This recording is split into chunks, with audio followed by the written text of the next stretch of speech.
embedded in that weather, and that's when everybody needs to be inside. Here is a satellite picture. If you're just joining us here at this 9 o'clock hour, you see that the hurricane did make the turn that we have been looking for overnight, and now passing by Eleuthera out here. We just have a fear that we have virtually just total destruction in some parts of Eleuthera. Those are hardy souls out there, and they have some good structures made for hurricanes, but it looks like really a horrendous situation, and Abaco there is next in line.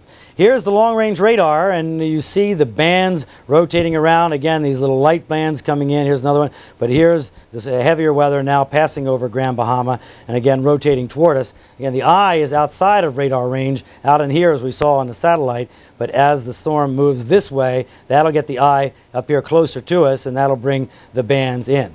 All right, well, we have an opportunity now. Why don't we go out to the National Hurricane Center, and Miles Lawrence is with us out there. Miles, any word at all from the Bahamas, from Eleuthera or Cat Island? We have seen some ham radio reports of some damage in Eleuthera, and also we've had reports of 80-knot winds, that's over 90 miles an hour, from the southern part of Great Abaco Island, and they're still not in the eye of the hurricane. So that's some indication of how serious this hurricane is. And your forecast track really takes it directly over Abaco, essentially. Directly over Abaco Island, yes. Yeah.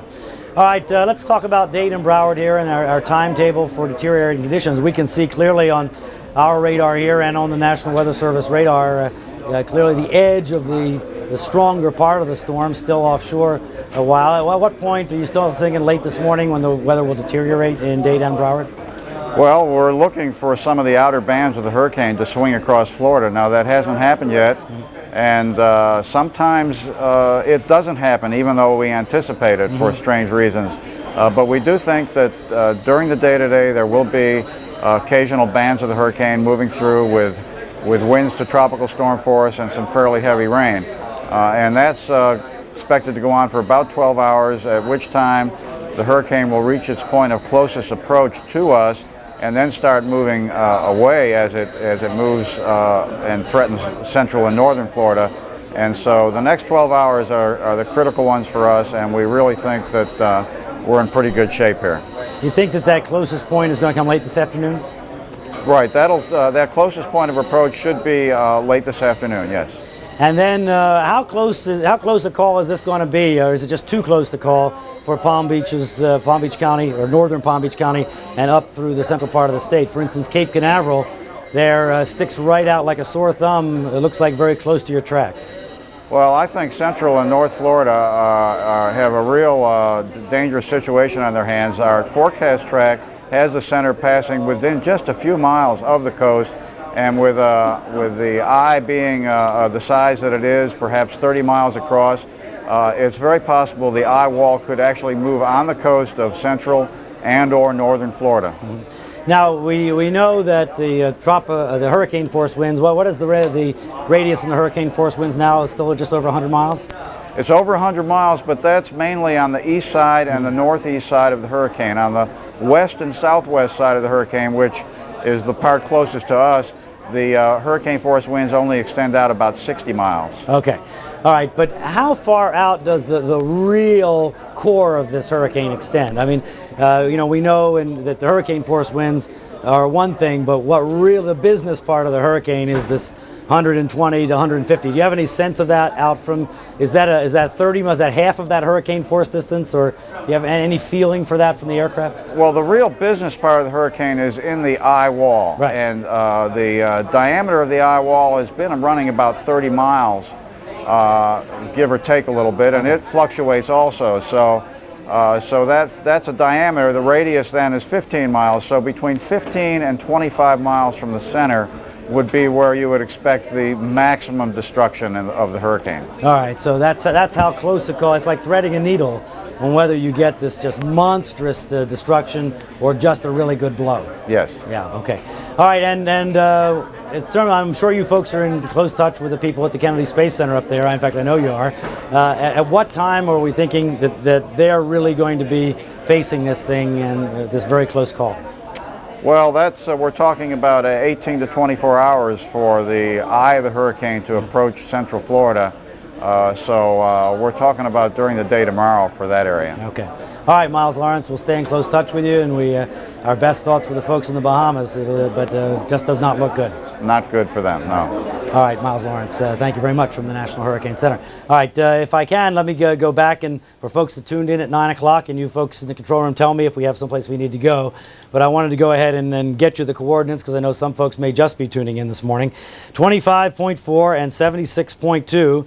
The 25.4 puts a beam essentially of Homestead. We're calling it Miami, just indicating Dade County, but in any case, it's passing by us offshore. 150-mile-an-hour winds west-northwest at 14. Pressure coming up just a little bit, and indeed weakening slightly, but we don't take that as a weakening trend in any way. Now, here's what we see happening during the day today. Here's where we expect the center of the storm to be overnight tonight. Now, watch as we go through the day today. You see the core of it right there, the hurricane-force winds staying offshore of Dade and Broward, but we do find ourselves in the tropical storm-force winds here. But the hurricane-force winds in the overnight hours coming ashore in Palm Beach County and perhaps down even very close to the Boca area.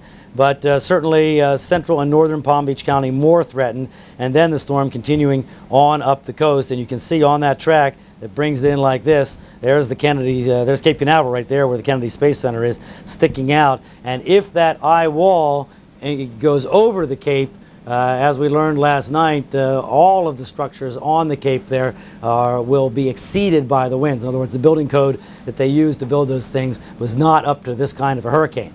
So we could see just a complete devastation there, and it's going to be that close a call as we talked about. Plus or minus 25 miles one way or the other will mean everything from total destruction to just a lot of damage. So it's impossible to call at this point, but certainly they've got to be scared to death up in that part of the state. Brian, just one quick question. I mean, obviously we don't want to give people a false sense of security, yet we don't want to panic them either. And obviously, even though the eye wall is not coming over us, like you said, we are going to be experiencing some pretty strong winds. And yet still we shouldn't take our precautions and put everything away, because I'm concerned, what about GERT? No, GERT's out in the middle of the Atlantic now. We do not think that GERT's going to be a threat.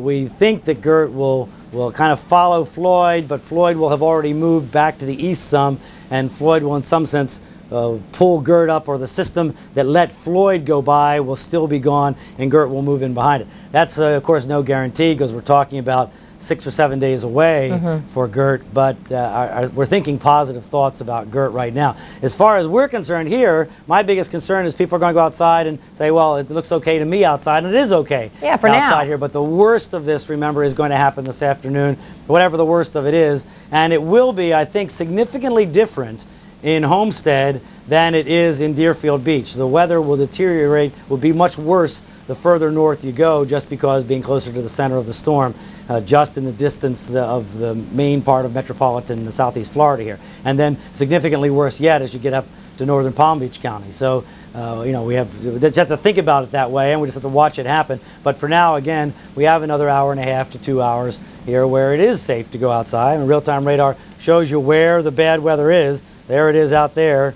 But you can see, if you've been watching us, it's when we started here a couple hours ago, it was over there. So here it comes, and it's rotating around, and we'll get it even in this band here. When this comes in, we might get some pretty good squalls, but this out here is the main weather that we need to be concerned about when that comes in, because embedded in that are going to be very strong squalls that could snap tree limbs and stuff like that. So that's what we're concerned about here. We're not concerned about some big hurricane blow coming through here. We're concerned about somebody's driving along and suddenly one of these squalls comes in with 50, 60, 70 mile an hour winds, snaps off a tree limb and comes down across your car. That's why we don't want people out. That's why we just want to kind of let this thing go on by and then go back about our business. And we have every expectation that we'll be able to do that tomorrow. The trouble is whether this is all over early enough in the morning to get back to business first thing in the morning. That call is going to have to be made later on in the day. Well, Brian, right now, if there are people at home and maybe there are some last-minute things that they needed to pick up, is there a window of opportunity here for the next hour, an hour and a half, where they can safely do that, or do you think they should stay home right now? Well, I mean, yes, absolutely. If anybody needs to go out, the problem is there's not many places to go because most every place is closed.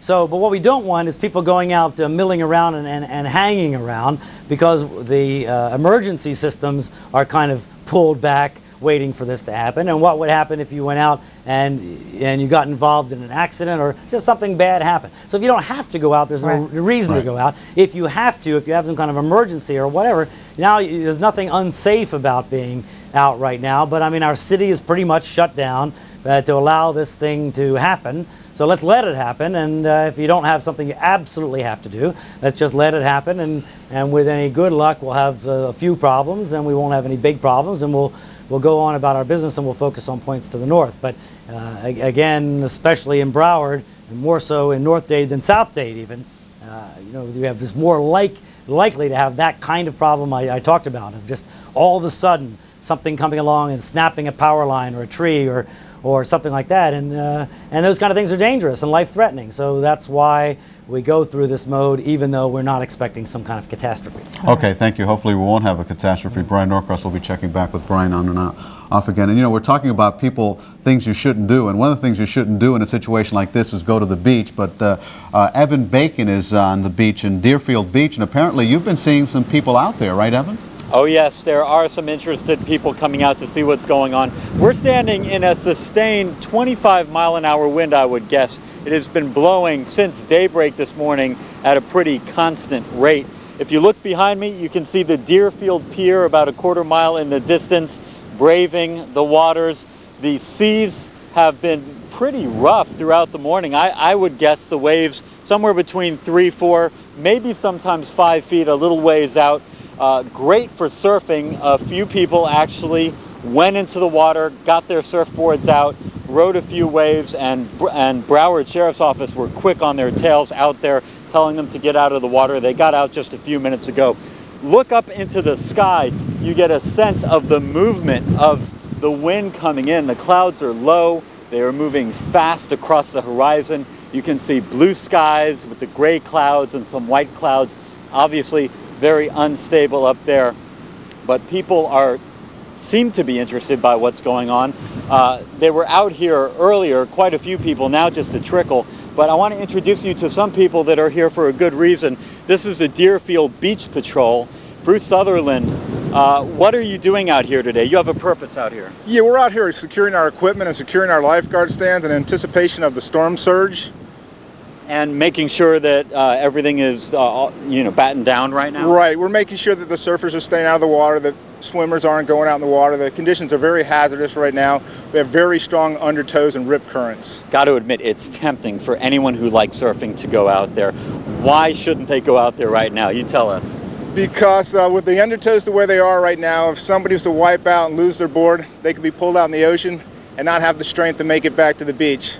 It's not worth it. The conditions are getting more hazardous and more hazardous as the time goes on. Thanks, Bruce. Bruce Sutherland, Deerfield Beach Patrol. Even the most experienced swimmer could go under that undertow and not come up. So that's why Broward Sheriff's deputies are patrolling the area.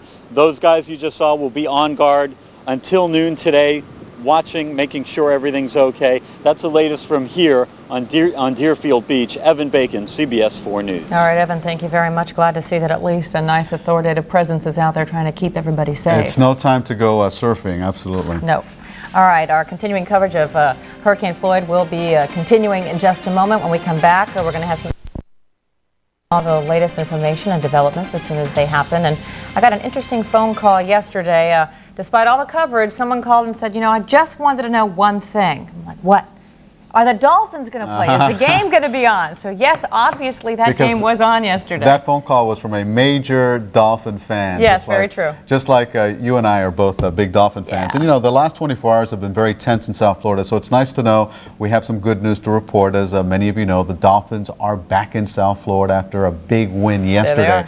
They normally fly into Fort Lauderdale Airport or Miami, but the airport was closed last night, so they flew into Fort Myers at about 5:30 this morning. They were then bused to Fort Lauderdale, where they arrived at 8 o'clock this morning. That's where we caught up with Troy Drayton. Here's what he had to say about the storm.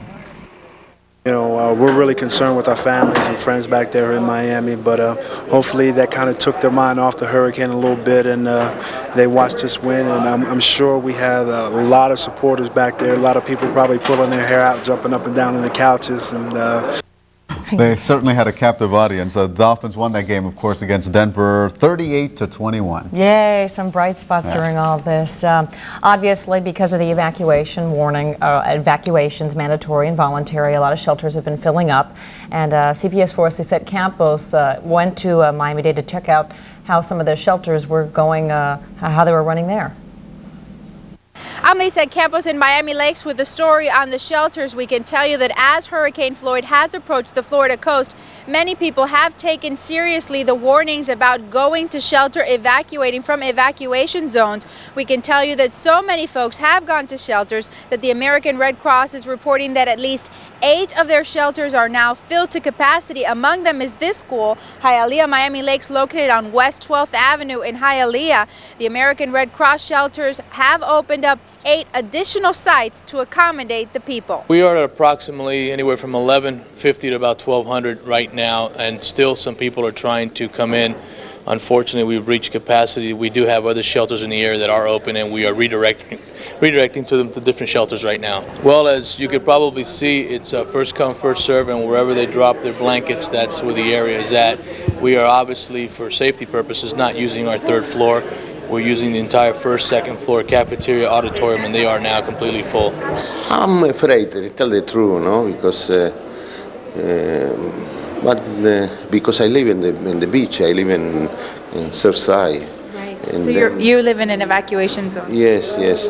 And the buses come frequently, and I see many visitors from Europe, from Germany, from Italy. Really? And yes, and everybody was happy. They protect everybody.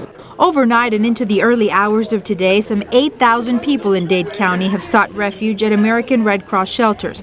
The following centers are now filled to capacity and turning people away.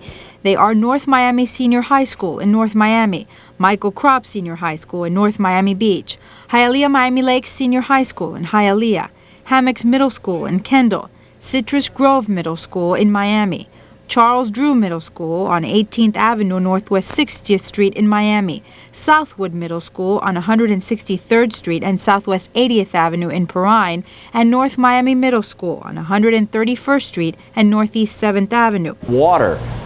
Most people, 9 out of 10 people who are killed in hurricanes drown. I know of at least 1 drowning death in Hurricane Andrew.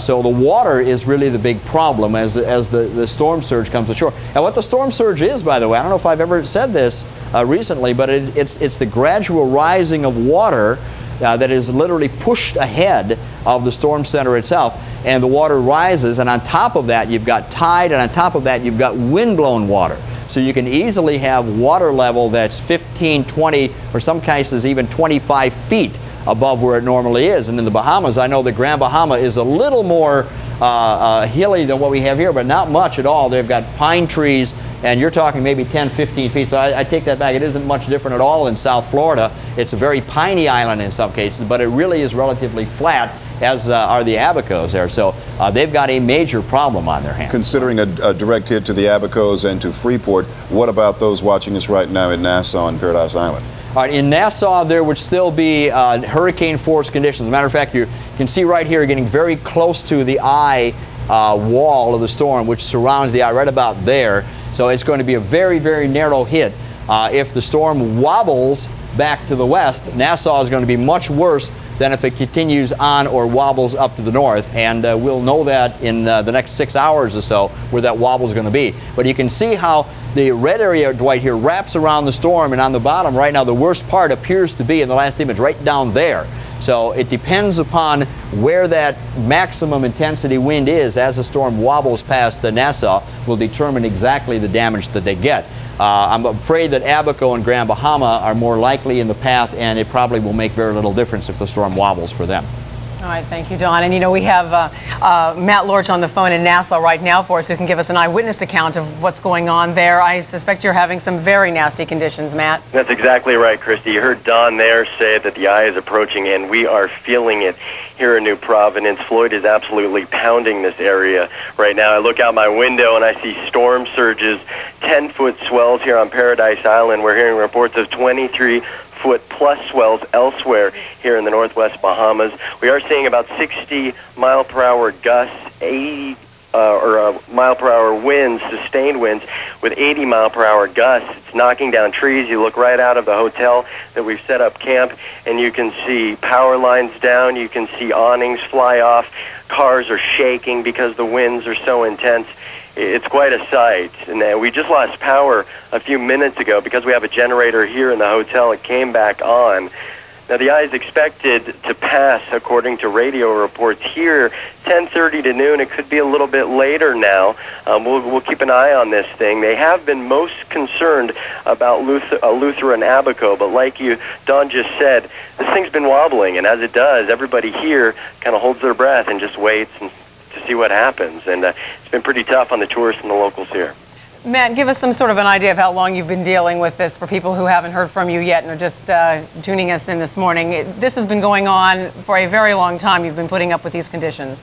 Right. Well, we started to see intensified winds yesterday afternoon, kind of like what you're seeing along parts of the East Coast there in Florida right now. That started yesterday afternoon. But last night at about 11 o'clock, those winds had really picked up. We were seeing probably sustained winds, 25, gusts up to 40. By early this morning, it was kicking. We were starting to see trees being pushed over, that sort of thing. I don't know the exact wind speeds this morning, but right now, as the eye seems to approach, I mean, it's so bad that we walk outside. If we aren't behind a wall, you get pushed over. It's just too much. So you haven't been able to really go outside and assess any kind of damage, at least in your immediate area, because the conditions are just so terrible. Right. Well, we have seen some trees that have knocked down. They're crossing the street, so it's been difficult for people to get in and out, although there has been very, very little to no traffic. There have been some security guards, and we haven't been able to get to them to see exactly what they're doing, going to Atlantis, which is right near us,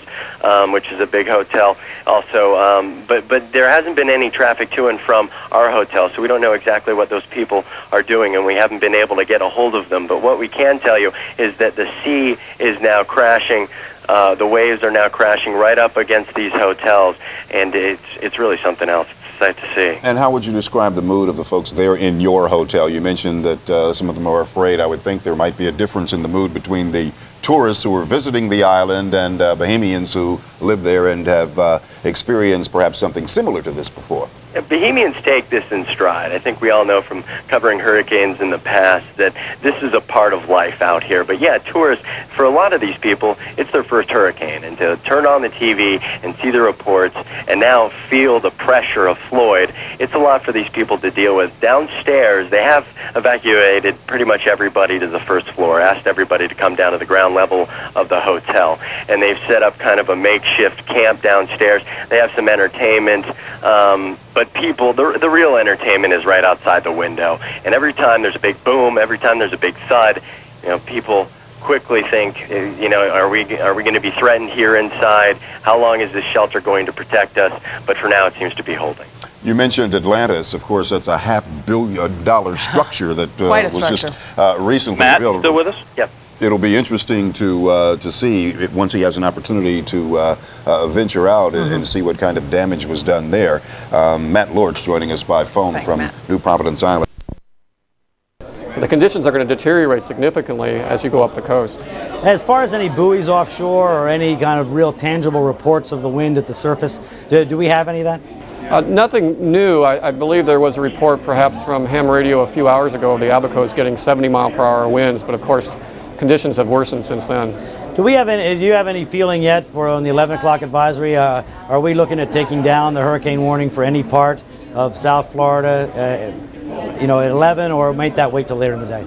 Well, that hasn't been finalized yet, but the last I saw, the conclusions were that we better stay tight right now with what we have, because there's always the possibility of not only of a westward wobble, but the storm could still grow a little bit And if that occurs, then we could bring hurricane force conditions right to the coast. And if you take it down, it gives people the sense, okay, it's over, and when let's just ride this out, let it go by, and then go on about our business. Right, and in fact, the worst of the conditions won't be occurring here until later this evening in the overnight hours anyways, even if we just get tropical storm conditions. And that's a threshold that we really don't want people out around town anyway. Right. All right, Ed Rappaport, of course, we'll stay in close touch with you. Thank you very much. All right, so I mean, obviously the big concern, the two important things there, the big concern points to the north and the fact that the worst weather is going to happen much later in the day today. So as annoying as that is for you folks that might be cooped up at home, if you do need to get out and you do want to take a walk around the block, let's go out and do it now, because as we showed you on real-time radar just a moment ago, we are in this break here. Don't go too far, because we don't want you out once this weather arrives. And once this weather arrives, we think it'll arrive in waves through the day today. But for now, we're in a nice break. Weather's pretty nice out there. You know, if you wanted to go take a walk, go ahead and do it. Get yourself out of the house, because you're going to be stuck there for a while later on, we do believe. Let's take a look at a satellite picture while we're here. We haven't done this in a while, and there we see it. Look at that. The eye wall, the worst part of this hurricane, is right there, and you can see from the crook there in Eleuthera on up to the northern end of the island, that eye wall has gone right along like that western eye wall. And now it looks like if it keeps in this direction and it goes like that, that is going to be where the damage is done with this hurricane in terms of the catastrophic damage. And Abaco is absolutely right in the sights of the hurricane. Of course, the slightest move one way or the other makes a tremendous difference, but we just think that there is no good news at all. This is going to be a horrendous event there on Eleuthera and Abaco as it goes on through. All right, let's take a look at the long-range radar. This shows us actually a little further even than real-time radar does. Real-time radar gives us more close-up definition, but long-range radar from the National Weather Service looks out further. And here we can see, remember, the eye is out in here, out of radar range, but we can see that we have the strong weather, heavy weather moving over Grand Bahama now. This is the kind of fractured band that will come in first, and then more and more and more. And it does not look as intense out in here, but it actually is more intense. It's just that it's getting out at the outer limits of the radar range, so we can't see as much detail in what's going on in the structure there of the storm. Here is the 8 o'clock advisory at 25.4, and of course that's the number we like because it's essentially east of Dade County now, 76.2 with the winds at 150 miles per hour. But as we've been talking about this morning, the fluctuation downward we think is just a plain old fluctuation that goes with all hurricanes, nothing to do with any kind of weakening trend. And as Ed Rappaport said, the possibility exists that the wind will actually get bigger and get wider and occupy more area as the storm moves now on over. Remember, the Gulf Stream is in here. Not that the water over the Bahamas isn't very, very warm, but over here in the Gulf Stream, there's this constant replenishment of warm water as that warm flow comes up. So conceivably, the area of hurricane force winds could even grow out a little bit more, even with the storm not getting any stronger in terms of top wind. And that's why we're just maintaining our vigilance here until this has passed us by. Now, up in this area here is where we think the center is going to be in the overnight hours tonight. Now, watch as we go in motion here and kind of take a graphical representation of what we think is going to happen. As the center arrives up in that area there, if it follows that path, you see that the hurricane force winds are over Palm Beach County. It's the fringe of the hurricane force winds, but not very far from Broward County. So it would not take much at all for the hurricane force winds to track over at least the northeastern part of Broward, and the slightest deviation or the slightest growing of that hurricane force area. In any case, the tropical storm force winds are us, and this is in the overnight hours, so it's going to take into the morning tomorrow before the center gets up in here and the tropical storm force winds begin to pull on away into probably past daylight tomorrow before things really improve in a dramatic way. And then it's going to move right up the coast, and as we were talking about, the question is that core center where the real catastrophic damage will happen when it comes ashore? Is that when it comes ashore, that's the one model that they were talking about, brings it right over the Cape and right up, maybe even closer to the coast like this. So that would be just a horrendous situation for Cape Canaveral, points north along the Florida coast. So once again, just to watch the tropical storm force winds, and we'll see that they're not here yet. So you can see our representation has them right there at the edge of Grand Bahama. Now watch as they come in through the day today. So late this morning into the midday hours, we expect them to come in, and then the strongest winds to come in the overnight time frame, evening to overnight time frame, as now things move by. But we get the closest point of approach to these hurricane force winds here in South Florida. So I think that's pretty much the wrap up from here now. Back to you guys in the studio. You know, Brian, as we look at that future track, there's an observation I want to share with you. I was in Orlando yesterday, and my vacation came to a sudden end, and I drove south on the Florida Turnpike, and I could not believe the number of people who were driving north on the turnpike. I mean, there must have been literally thousands and thousands of people on the turnpike driving north. And as we see this hurricane going north, what are these people thinking? Are they getting into harm's way by actually doing something like that? Well, they're doing the wrong thing for two reasons. One, the very obvious thing, Elliot, that you stated there, going the same direction as the hurricane, it seems to be the stupidest thing you could possibly do. The second thing is they're going up into a part of Florida that this is where the people live that are trying to weaken the building code. You know, that they don't believe in hurricanes. They have no concept of hurricanes. They're brain dead when it comes to hurricanes up there. So you're going up and involving yourself with people that have built paper mache houses and paper mache hotels and stuff like that. So it makes absolutely no sense in any no common sense to do the northward trek for any reason. We were saying yesterday, if you do feel compelled to leave town to go to the west coast of the state, that just made common sense. But we didn't think that there was any reason for anybody to leave in any case.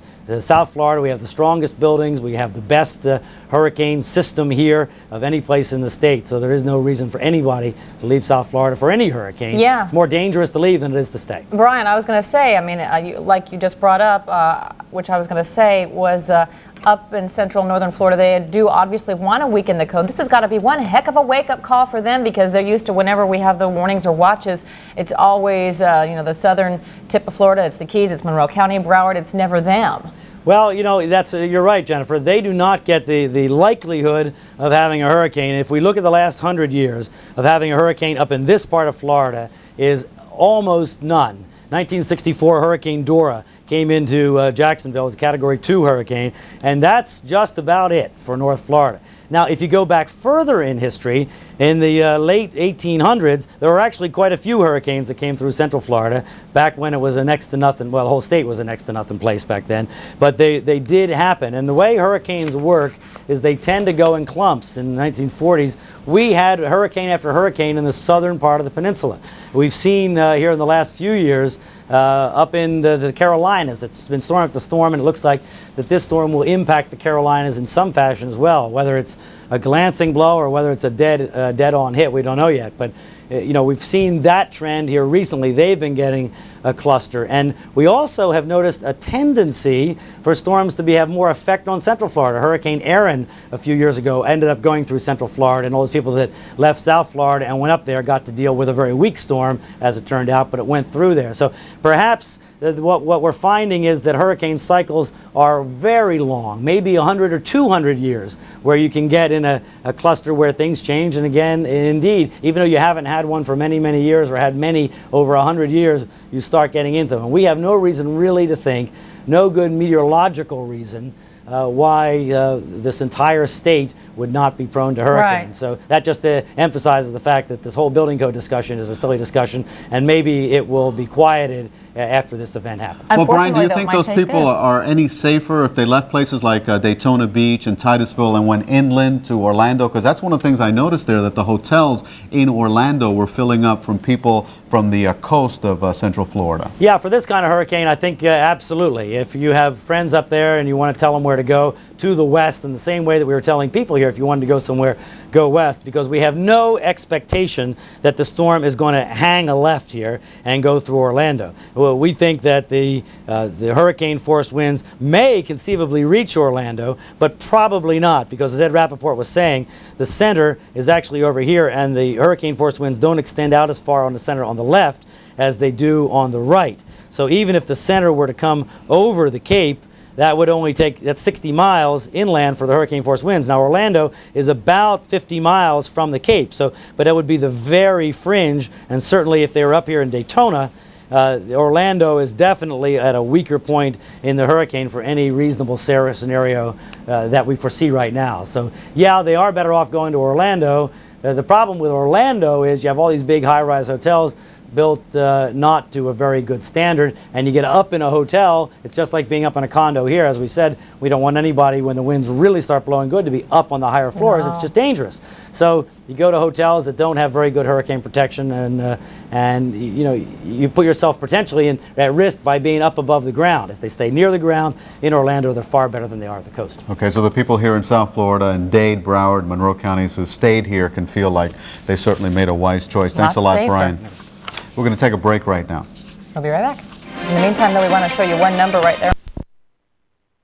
All of those that face the ocean, except looks like one, all of those are boarded up. So people here really have, for the most part, the ones on the beach have done a good job. But then you do have buildings like this one here where just not a lot was done. I just wanted to add one thing really quickly for anyone who's listening right now. And if you're debating on boarding up, yes, you should do so. And if you are having some confusion as to figure out how to do it, you can. If you have a home computer, log on to CBS4News.com. There's a lot of information there on how to put up those shutters. And you can also call Neighbors for Neighbors. Operators are there standing by right now at 305-597-4404. They are taking any questions because, again, you know, right now it is kind of calm, relatively so, and you want to make sure you get prepared.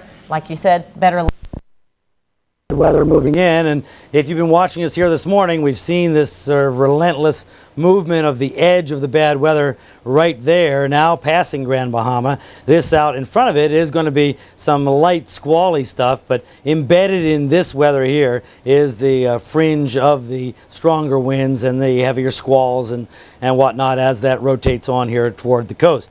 Now, we'll get to the real-time radar, or I mean the long-range radar in 1 second, because that's going to be interesting. But first of all, let me show you the satellite picture.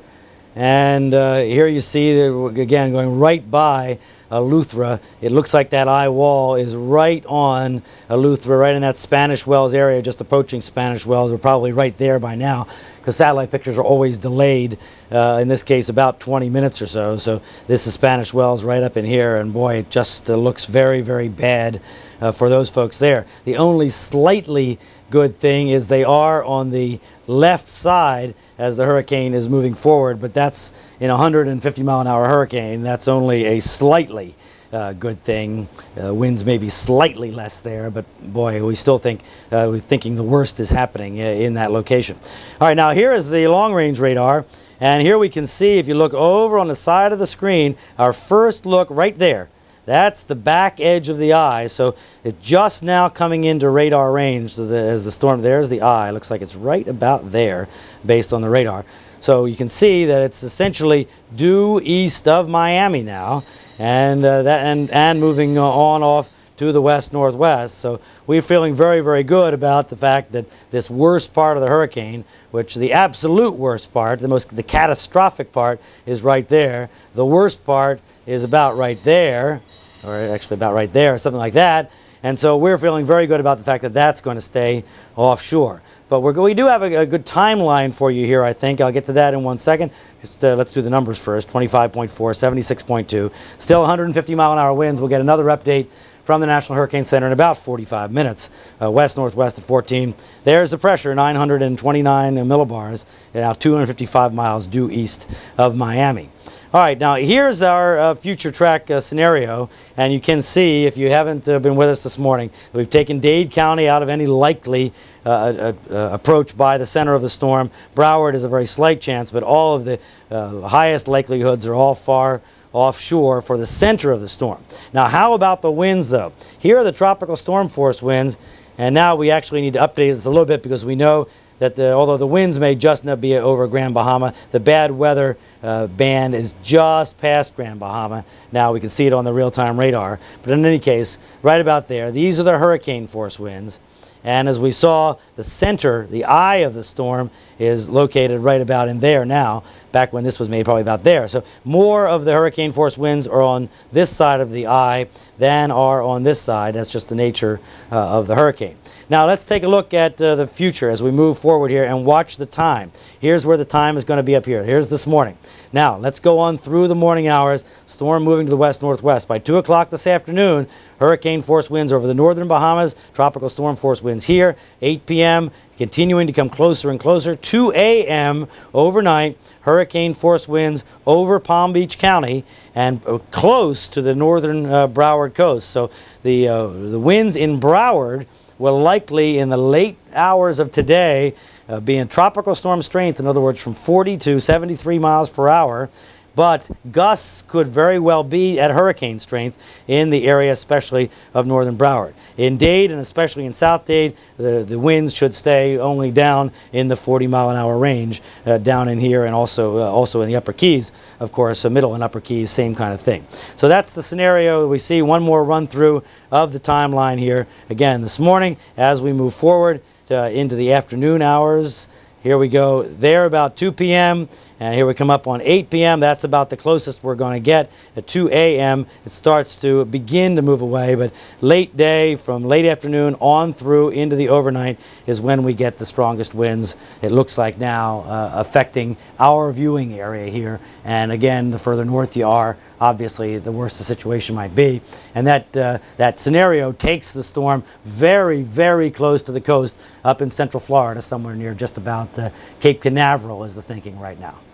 Jennifer and Elliot? Jen? All right. Yeah, no, I found an interesting question here, Brian, that was emailed to us. The question, which you kind of went through a little bit, is the distance from hurricane to land measured from the eye of the storm? Yeah, the distance is measured from the center of the eye. Now, yesterday, because the storm was a good ways away and it looked like it might approach us, we measure it from the hurricane force winds, because generally when you ask the question, well, when is it going to hit?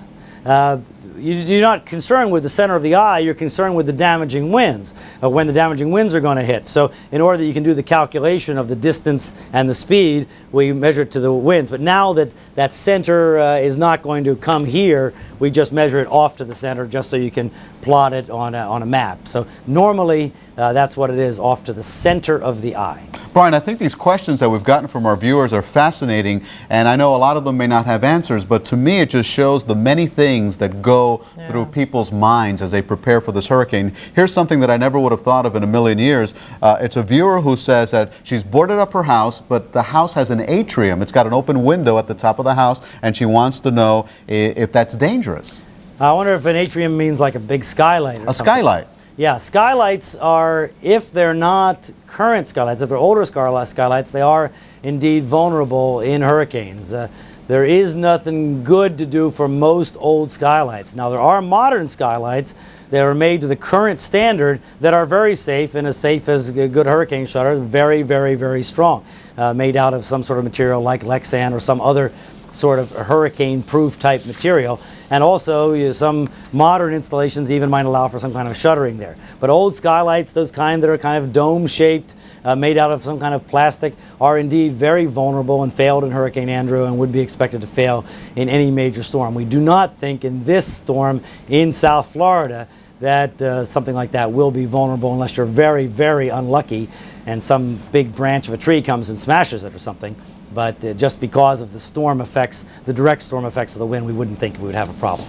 Brian, before I ask the next question, I would like to encourage viewers again, if you have any type of question that you'd like to company behind us, and this is really the day where you don't want company behind you. Take a look out there. We have just seen in the last 10 or 15 minutes the waves have now started to come up here where all the beachgoers are. They're not just staying down there on the edge of the beach, they are coming up. So the waves are getting bigger, they are getting more fierce, the wind has begun to come out, and so has some of the spot rain. But along with the rain and the wind and the waves, we see tons of people on the beach. We've seen people surfing, people fishing, people even just frolicking in the water, if that's a good word. They play in the water, they come here from across the beach. If you look across the beach, you can see buildings boarded up. No one across from the beach is taking a chance. The people who are taking the chance are out here on the beach. We've seen Beach Patrol up and down this beach all morning, and they will be here all afternoon telling people they cannot be in the water. We've seen a surfer actually get a ticket for being in the water, and Beach Patrol said they do have the authority, now that there is an ordinance, to arrest people if they are endangering themselves. Earlier on, just about an hour ago, the Miami Beach City Manager held a press conference on the steps of City Hall to tell the media we need to get the word out to the people about evacuation here on Miami Beach. This is what he had to say just about an hour ago. I want to make sure that people realize that we are on mandatory evacuation, and some people, because they saw the sunshine a few minutes ago, might think that the worst is over. It's not. At 10 o'clock, we have been advised by the county, the buses that are picking up people to go to the shelter areas will stop picking up people. If you look at this area over here, the evacuation bus pickup site, we have this throughout the city. There are 22 sites, and at 10 o'clock, again, there will be no more people pick up by the buses. All right, and 10 o'clock was just about 12 minutes ago, so there will be no more buses leaving here from South Beach or the Miami Beach area to go to shelters. We spoke with one woman who was getting into her Humvee, packing it full of provisions, and she said it's okay, she doesn't need a bus, she'll be safe in that. But if you are going to leave and evacuate, which is still mandatory and still very much recommended, you're going to have to do it on your own. No more buses will be leaving this area. If we can get Brian Norcross. Brian, I have a question for you. Okay, I'm here, Phil. Okay, Brian, we've been looking at some of the waves out here, and Abel, if we can get a shot of some of these waves, they've been intensifying, getting bigger, now starting to come up. Miami Beach Patrol are telling people it is almost illegal to be in the water. What kind of undercurrents do we have in there now? Very dangerous waves, are they not? Oh yeah, very tremendous swells, and it's going to get worse as the hurricane passes by the Bahamas. We're going to get a very, very strong current coming in from the north that will just sweep you down the coast. And also the swells will increase, and high tide comes up in about 2 hours from now. So all that is going to happen kind of at the same time, although we think that the worst of it will actually, the high tide will come first, and then the worst of the swells will come a little later, but both will be increasing at the same time. So the danger in the water will just get worse. We just hope that those people out in the water are quite accomplished swimmers, because we lose people in the beach, off the beaches, you know, in the dozens every year around here, and we don't have hurricanes all the time. So it is a very, very dangerous situation out there in the water. All right, Brian, thanks. You've been saying for days now that people really need to take this seriously, and it seems the more the sun comes out and the more the rain holds back and the wind is only a little bit right now, the more people come out to the beach. Within inside of the last 2 hours, we have seen a tremendous number of people. It went from about 10 or 15 to now up and down the beach. I'm looking at close to 100 people out here, curious onlookers, and it seems like it could get dangerous. That's why Miami Beach Patrol is starting to issue tickets to surfers and saying they will arrest people. That's it from right now on South Beach. I'm Phil Lipoff, CBS 4 News. Well, even though they gave a ticket to a surfer and they're warning people, it's not keeping them away from the beach. No, Elliot, since they gave that surfer the ticket about 45 minutes ago, we have seen dozens of people come out here, and it's not just adults. They're bringing children here. No. Yeah, they're bringing children here to the water's edge so that the children can play in the water too. We see dogs and children as well. Take a look at this dog. Oop, he's running out of. This dog has been playing as well. I mean, we have all sorts of people out here enjoying the beach as if it were a normal day. And whereas we don't think we are going to get a direct hit from this hurricane, the threat is certainly there, and we are trying to get the word out to these people. This is not the place to be, but Phil? yet it doesn't seem to be sinking in. Phil, when you talk to them, I mean, what do they say? Why are they out there? I mean, don't they... I'm wondering if these are people who just had the day off from work and are bored and wanted to go out to check this out firsthand. Jen, Elliott, you are both right. Some of the people came down here to see if they actually had to go to work today on the beach. They find their restaurant or hotel boarded up, and they said, well, the beach is here, so they came out to the beach. Part of it, curious onlookers, but these curious onlookers are now bringing their children and their animals out here. Not a good idea. No, it's not. And as we've been talking in the last 4 or 5 minutes, the waves are getting worse, and they're coming up here. Brian just told us that high tide, I think he said, was in about 2 hours, and he expects to see it much worse after high tide as well. So hopefully these people will see a danger zone and say, okay, now's my time. Now I'm going to retreat. I'm not going to watch the waves anymore. I'm not that interested in Floyd anymore. I'm interested in my own safety, and hopefully these people will get to that point sometime soon. Well, you know what, Phil? The key to survival in a situation like that is knowing exactly how to swim when there's an undertow. You have to swim parallel to the shore and then to get out of the undertow. And we're hoping that these people who are out there are, like Brian Norcross said, strong swimmers that can handle a situation like that. You got to wonder, though, that a lot of these people, a lot of people are not. Elliot, I wonder, no matter how strong a swimmer you are, I wonder if you get caught in some of these hurricane force no waves. question. No question. I wouldn't want to be out You there. could work on Baywatch, and I don't think it would matter.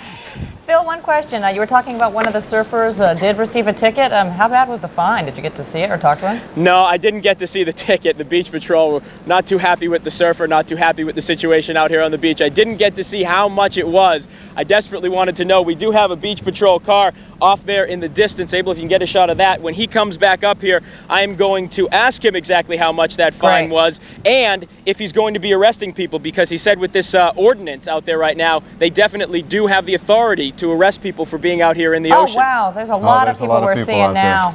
Okay, and a lot of those people look like they didn't work on Baywatch, so I don't think they're the world's auditioning, please. Not now. best swimmers. Phil, thanks a lot. All right, guys. Thank you. Our continuing coverage of Hurricane Floyd will continue in just a moment. Stay tuned. That's right, Diane. It's coming from behind me, as you can see, and it's been pretty steady all morning long. Early this morning, right before 7 o'clock, we had a little bit of a drizzle that probably lasted all of 2 or 3 minutes, and that's all we've seen as far as rain is concerned. But the wind has steadily picked up a little bit. It's probably up to about 20 miles an hour sustained. Actually, maybe a little bit lighter than that. And again, from time to time, it picks up. But we're not supposed to see tropical storm force winds, remember, until about noon, maybe 2 o'clock here in Titusville. Let me explain where we are. We are right across the Indian River from Kennedy Space Center. For those of you who are just joining us, watching us for the first time, off in the distance you can see a launch pad for the shuttle. We are about 15 miles from the actual coastline. That means when the hurricane comes up the coast, it sounds as though we are going to be feeling hurricane force winds here. We're also very concerned about the swells because we are right on the Indian River. We have heard that even in some average thunderstorms, that is enough to bring that water up over the wall here and into the parking lot of the hotel we're staying at. If we have a storm surge, we're really in trouble. This hotel we're staying at is only 2 stories tall. We're talking about, 25, maybe 30 feet to the top of the roof max. If we have a 20-foot storm surge, that's going all the way to that awning you see. So those are the concerns as we wait for this storm to approach. Now, people who live in this area have not been evacuated as yet. We're on the mainland here. And a couple of minutes ago, we were driving around town to see what was happening around town. We're going to show you some of the video we shot. Some of the stores here are still open because there has been no mandatory evacuation. They are keeping their doors open. They have boarded up, but they're allowing people to come in and get last-minute supplies. I went into that Walgreens store that you just saw. We were looking for some bread for our own crews to make sure that we had enough food to ride out the storm, and they were out of bread. They still had water and the essentials, medication, that sort of thing. People were still going by picking up their prescriptions, but one incident in particular really caught my attention. A woman was coming out of the store and absolutely frantic, saying, "Put this on the news. Why can't I find plywood anywhere?" She said she had been looking for plywood all day long and just couldn't find it, and was obviously very upset, wanted to get out of the path of the storm and didn't know what to do. So there are those situations popping up here and there.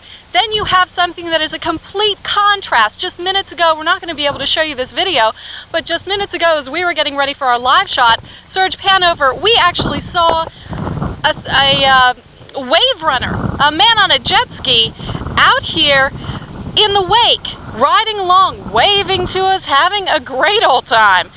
Now, not exactly something most people would recommend. This isn't so high right now, but we are expecting it to get much rougher as the storm blows in. And again, this is where we're going to see the storm surge most likely, and we're going to see those waters coming up over this barrier wall here. But it's really an interesting scene in Titusville because it doesn't quite feel like the storm has arrived. I think a lot of people are being very relaxed and kind of laying back their guard. There are some people who are still going to the gas stations. They're getting their gas, they're getting extra supplies, they're getting ready to leave.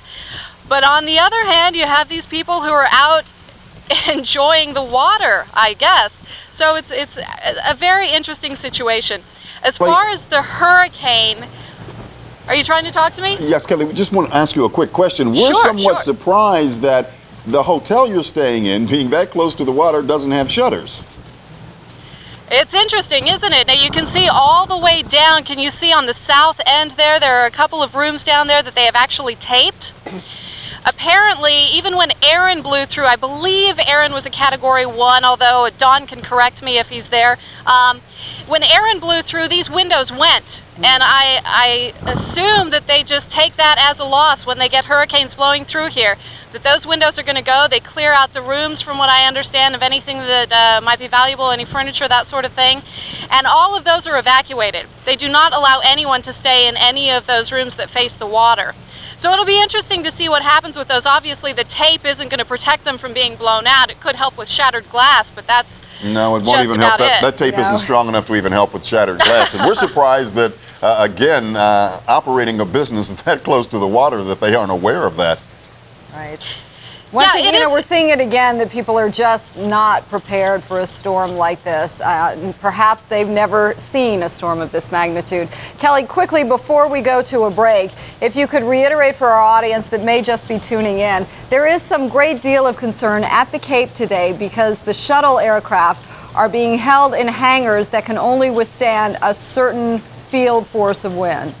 Yeah, I was talking about that a little bit earlier. All 4 shuttle orbiters are in hangars. One of them is in a bigger a hangar that they use on the Space Center. I'm not exactly sure for what, but it is a little bit stronger and we believe can sustain up to 120, maybe 125 mile-an-hour winds. I'm not positive on the wind speed there, but it's right in that range.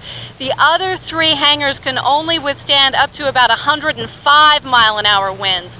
And we're hearing now from Max Mayfield down at the Hurricane Center that the eye wall may come very close to the Cape and hence very close to Kennedy Space Center. So there is a very real concern at the Space Center as to whether or not those hangars are going to hold up. It is a true test of their equipment and their shelters there at the Space Center. And again, they have evacuated most of their personnel from the center. All right, It sounds like we have to go now. Yes, you do. Kelly Cobier live in Titusville. We'll come back to you as the weather starts to deteriorate. But we want to remind you, our phone bank is still open to answer any. Good morning, everyone. My name is Miles Lawrence, and I am a hurricane specialist at the National Hurricane Center. And I'm substituting this morning for Jerry Jarrell, our director, who has a little cold and has temporarily lost his voice. Otherwise, he's doing okay. First, I'll read you a prepared statement, which I'm going to read just to make sure I don't miss anything, and then I'll be happy to take some of your questions. At 10:30 a.m., Hurricane Floyd remains an extremely dangerous hurricane. There has been some fluctuation in intensity during the past few hours, and while the maximum winds have decreased to 145 miles per hour, Floyd is still a very powerful Category 4 hurricane on the Saffir-Simpson scale. Floyd continues to move toward the west-northwest near 14 miles per hour, but it is gradually acquiring a more northward component of motion and is expected to be moving toward the northwest by this afternoon. Floyd is currently hitting the northwestern and central Bahamas very hard. Gusts over 100 miles per hour have been reported by ham radio at Little Harbor in the Abaco Islands, and Nassau reports sustained winds of near 60 miles per hour. The center of the hurricane will reach its point of closest approach to southeast Florida later today, and the threat of hurricane conditions on the southeast coast has decreased. Hurricane force winds, however, may reach Palm Beach County by about midnight tonight, depending on the exact track of the hurricane, and tropical storm conditions are expected south of there. The most serious threat during the next 24 hours is to the central and northern east coast of Florida from Cape Canaveral northward. Our forecast track currently calls for the center of Floyd to pass very close to that part of the coast, and a direct hit of the core of the hurricane is possible there. Looking a little farther ahead, Floyd could make landfall on the Georgia or Carolina coast by early Thursday. And now I'll take some questions. What is this going to mean for Miami-Dade, Broward. What can we expect over the next 6 to 12 hours in terms of the conditions here? Well, we do expect some of the outer rain bands of the hurricane to move across Dade and Broward County during the day today, and so conditions could gradually deteriorate for about the next 12 hours. But by then, the hurricane will start moving away from this area rather than closer to it. And so in about 12 hours, we should see the end of the worst conditions that we expect. Meaning what in terms of that? How high the winds? Tropical storm force approaching the 73, any idea? Tropical storm force is probably about all we'll see here in Dade and Broward County. With a little luck, in 12 hours, the coast will be clear for Dade and Broward County. Okay, let's bring it back up to the Canaveral area. What are we talking about? The wind speed in that area, and when will it hit that area? And you're talking about the core hitting that area possibly. Yes, we're talking about the core hitting that area, and that'll be early tomorrow. Now, the track keeps the center parallel to the coast and very close to the coast. Our forecast track has a center less than 50 miles from the coast, so it would take a very small deviation in track for the eye wall of the hurricane to actually move onshore and produce severe hurricane conditions on the coast. So we're talking maybe 145 miles per hour? Yes, we are forecasting the hurricane wind speed to remain about what it is for the next couple of days. As it goes up the coast, it's still obviously over water. Is it picking up speed at all? I know the planes went in and said that they were decreasing. The wind speed was decreasing. Well, the wind speed has been fluctuating. It had been steady at 155 miles an hour for about 24 hours now, maybe even longer. And now it's dropped a little bit. It's down to 145. That's a 10-mile-an-hour drop. That's not a big drop, and we consider that to be a fluctuation and not an indication of a trend towards weakening. So. What's causing that? Well, there are normally fluctuations in a hurricane. The wind doesn't remain exactly steady. There are eye wall contractions and a number of things which can temporarily change the intensity of the hurricane. So we don't think we're looking at a permanent trend here, but just a fluctuation. For the residents, obviously, in Palm Beach County, it still seems like there's a lot of concern. We don't want to minimize that. But for Miami-Dade and Broward, is it too soon for residents here to start breathing that sigh of relief? Because it sounds like we still may get some pretty windy weather. Well, I think that we have every reason to be positive here, but it's too early to forget the whole thing. I think that we need to wait until the day is over before we just go back to resume our normal routines. According to the forecast track, when you expect hurricane force winds, Palm Beach and eastern Palm Beach County around midnight. Once the hurricane force winds come in, how long will they last, according to the forecast track? Well, our forecast track has the hurricane moving at about the same speed it's moving now. That's 14 miles an hour. It might even move a little faster as it turns further north. So the hurricane conditions should be over in 12 hours or less, even if there is a direct hit. Now, with the forecast track keeping the eye of the hurricane 50, 60 miles east of Palm Beach, can they realistically see wind gusts over 100 miles per hour? If our exact track it turns out to be correct, then the strongest winds will stay offshore, and they may only get minimal hurricane conditions there. But it won't take much of a change from our exact track, just a 30-mile change, which is only the diameter of the eye, and something the hurricane can wobble around a little bit without really changing its course, and that could have an effect on how strong the winds get along the middle Florida coast. As the hurricane tracks up the coast, there's an angle to it, so it'll be getting closer and closer to the coast once it gets north of Palm Beach, which means conditions could get worse once you get north of Palm Beach County. Yes, now actually it's that angle of the coast which is the basis of our forecast of the storm actually making landfall in either Georgia or the Carolinas. But we're so close to the coast that just a small deviation could bring the hurricane onshore anywhere from central Florida northward. Can you discuss a little further the damage in the Bahamas, and have there been any casualties yet anywhere that you know of from Hurricane Floyd?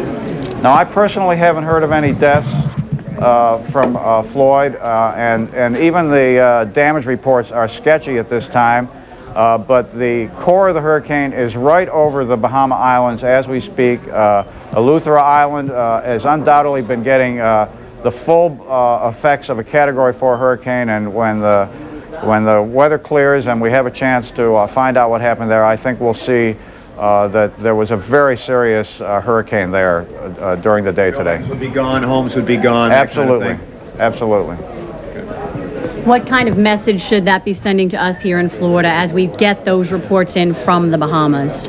Well, for Central and North Florida, that should be a call to maintain your vigilance until the hurricane goes by, one way or the other. For South Florida, we should just be grateful that we didn't get this direct hit from this hurricane. Earlier today, I know that you were seeing what was being described as a wobble. Was it just that, a minor fluctuation to the west as the storm seemed to be steadily making that turn that it started earlier today? Yes, it absolutely is making that turn. We just had a reconnaissance report which further confirms that the storm is gradually turning more to the northwest. And it's very gratifying to see our track forecast turn out to be right, especially for southeast Florida. Now, parts of eastern Florida are still getting some sunshine. The winds are starting to pick up just a little bit. Seeing that the weather's relatively speaking, fairly tranquil now still, eastern Florida, what would you suggest to the folks there to remind them that there is a major hurricane out there? Well, you know, that's one of the problems with a hurricane is if a hurricane is powerful enough, while the weather is terrible in the hurricane, right outside the hurricane, the weather gets very suppressed. And so many places along the east coast of Florida, which we feel are under a serious threat of a hurricane in the next day or so, are currently experiencing no weather at all. And that's the wrong message. And everyone really needs to be paying attention to what we're saying here and preparing for a dangerous hurricane. So even though the weather now, it's okay, that does not mean you're not going to get the hurricane or hurricane effects later today. That's absolutely correct. When we do talk about tropical storm force winds here in Miami-Dade, in Broward, what are the recommendations for people who may want to let down their guard, go out driving, maybe head to the beach? What are the cautions even under the tropical storm conditions? Well, I don't think that today's the day to plan any outside activities. We're not totally clear of the storm. The center of the hurricane is still getting closer to southeast Florida. Our forecast track has that going on for the remainder of today, and then the hurricane will start moving away from southeast Florida. And until that happens, people ought to just be ready in case something unexpected happens. How hazardous can the driving conditions be, for example, under that type of circumstance? Well, depending on the traffic, all it takes is a little rain shower to cause hazardous driving conditions on the highways here in Dade and Broward County. So this is just a good time to stay home. Stay home today. One more question from Palm Beach County north up the Treasure Coast. Is there a time frame when we can expect the tropical storm force winds sustained and a time frame when we can expect the hurricane force winds sustained? Well, there is a time frame. I can't give you the exact hours just sitting here. I don't even have a map in front of me to do that. But we are expecting the core of the hurricane to be very close to Palm Beach County by midnight tonight. And so the time frame is within a few hours of that time as far as hurricane conditions are concerned. Tropical storm conditions could be before that, but since we really haven't had tropical storm conditions yet here in South Florida, it's going to be quite a few hours you before have that been happens. listening to this press conference from the National Hurricane Center. Hurricane specialist Miles Lawrence telling us exactly the path right now, the current path of Hurricane Floyd, sticking. Now, in South Florida, we kind of lost our mind, especially back in the 70s and 80s, and built all these homes with big roofs and no shutters and stuff like that, and a lot of those homes got destroyed. So in Hurricane Andrew, when it went through Eleuthera, a lot of buildings survived that because they did the right thing and they built the right kind of buildings. Not that they didn't have tremendous damage, not that we don't expect tremendous damage, but the folks in the Caribbean islands in general, when they have built structures, and not because of some sort of poverty situation, weren't able to, but when they actually went out and built it, they built good concrete block homes, and they were close to the ground, they didn't have big windows, and they did the things that common sense says if you're going to live in the middle of a hurricane zone, you need to do so that your structures survive these dangerous storms. You also have a couple of very nice resorts. There's a Club Med, there's a couple of other resorts there on Luther. It happens to be one of the most spectacular and beautiful islands in the world. So you really got to feel for those people and hope that they pull through this. Brian. Abaco too. Absolutely. All right, Brian, thank you very much. We'll check with you in just a little bit. Okay. Right now, though, we're going to turn things over to CBS 4's Jim Bergamo, who's in the Broward EOC right now. And Jim, as the hours start to click by and the afternoon is approaching where these winds are expected to get a lot heavier, how's the mood in there right now? Is it kicking up in there? Well, the mood is still very optimistic because it continues that northward trek right now, Jennifer. We've got an 11 o'clock, as Brian mentioned, an 11 o'clock advisory coming out right now. Roger Desjardins, the Broward County Administrator, is here with us to talk about that. And what's some of the thinking now? What are some of the decision-making processes that will hinge on this 11 o'clock briefing? Well, you know, assuming that this forecast track holds after that, the 11 o'clock briefing, we'll be talking about things like when do we begin to think about closing down shelters. We know that we still have a pretty significant event to go through yet. As those rain bands come in and as the weather deteriorates, we want to be able to begin to predict when we can start reclaiming the schools so they can reopen, and then perhaps be in preparation for the next storm. We need a little downtime for all of our employees and everyone who's been involved. So we really want to be thinking about when do we think we can begin to wind down this operation. Is it a dangerous scenario to put forth because we realize we may be out of harm's way as far as a direct hit, but as Brian has detailed extensively here, the damage that can come from the winds. I mean, obviously, we've been saying all along we're not out of the woods yet, but how do you balance the two to start thinking about when we may open something, but yet at the same time be wary of these damaging winds and possible tornadoes which could occur? You know, and that's always the challenge in this situation. We recognize and still want to tell everyone to be very cautious about this event, and we are beginning to change our thoughts from the planning stage to response and recovery. So we will anticipate there'll be some damage, some debris that's going to be needed to be cleaned up following this event. We also, at the same time, we're thinking about how do we begin to wind down and the timing of that. Okay. And again, specifically, what do you think will come out of this, the news out of this 11 o'clock advisory? What are you hinging, or what's your gut feeling? Well, I think we prefer to wait and see what the National Hurricane Center says. Every time in my 25-year career that I've made a decision based on gut feelings, it's usually not been correct.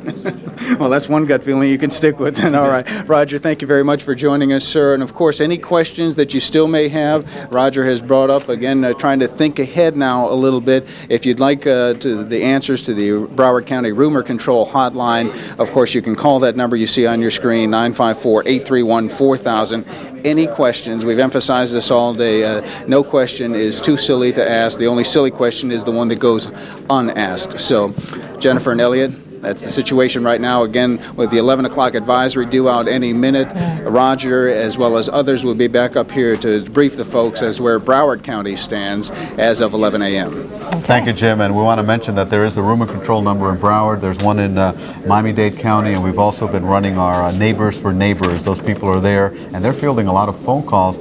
Also, if you want to send a question, you could also send it via the internet to our website, which is... He likes it when I do this. CBS4news.com. Also, one warning note, please, again, do not call 911. That is for emergencies only. As Elliot said, there are various lines you can call in Broward and Miami-Dade, and here at CBS4's Neighbors for Neighbors, operators are standing by. And a lot of those calls, those questions through the internet website, we will then relay to Brian Norcross. A lot of very interesting issues come up in situations like this. Yeah, we welcome them, and we will be right back.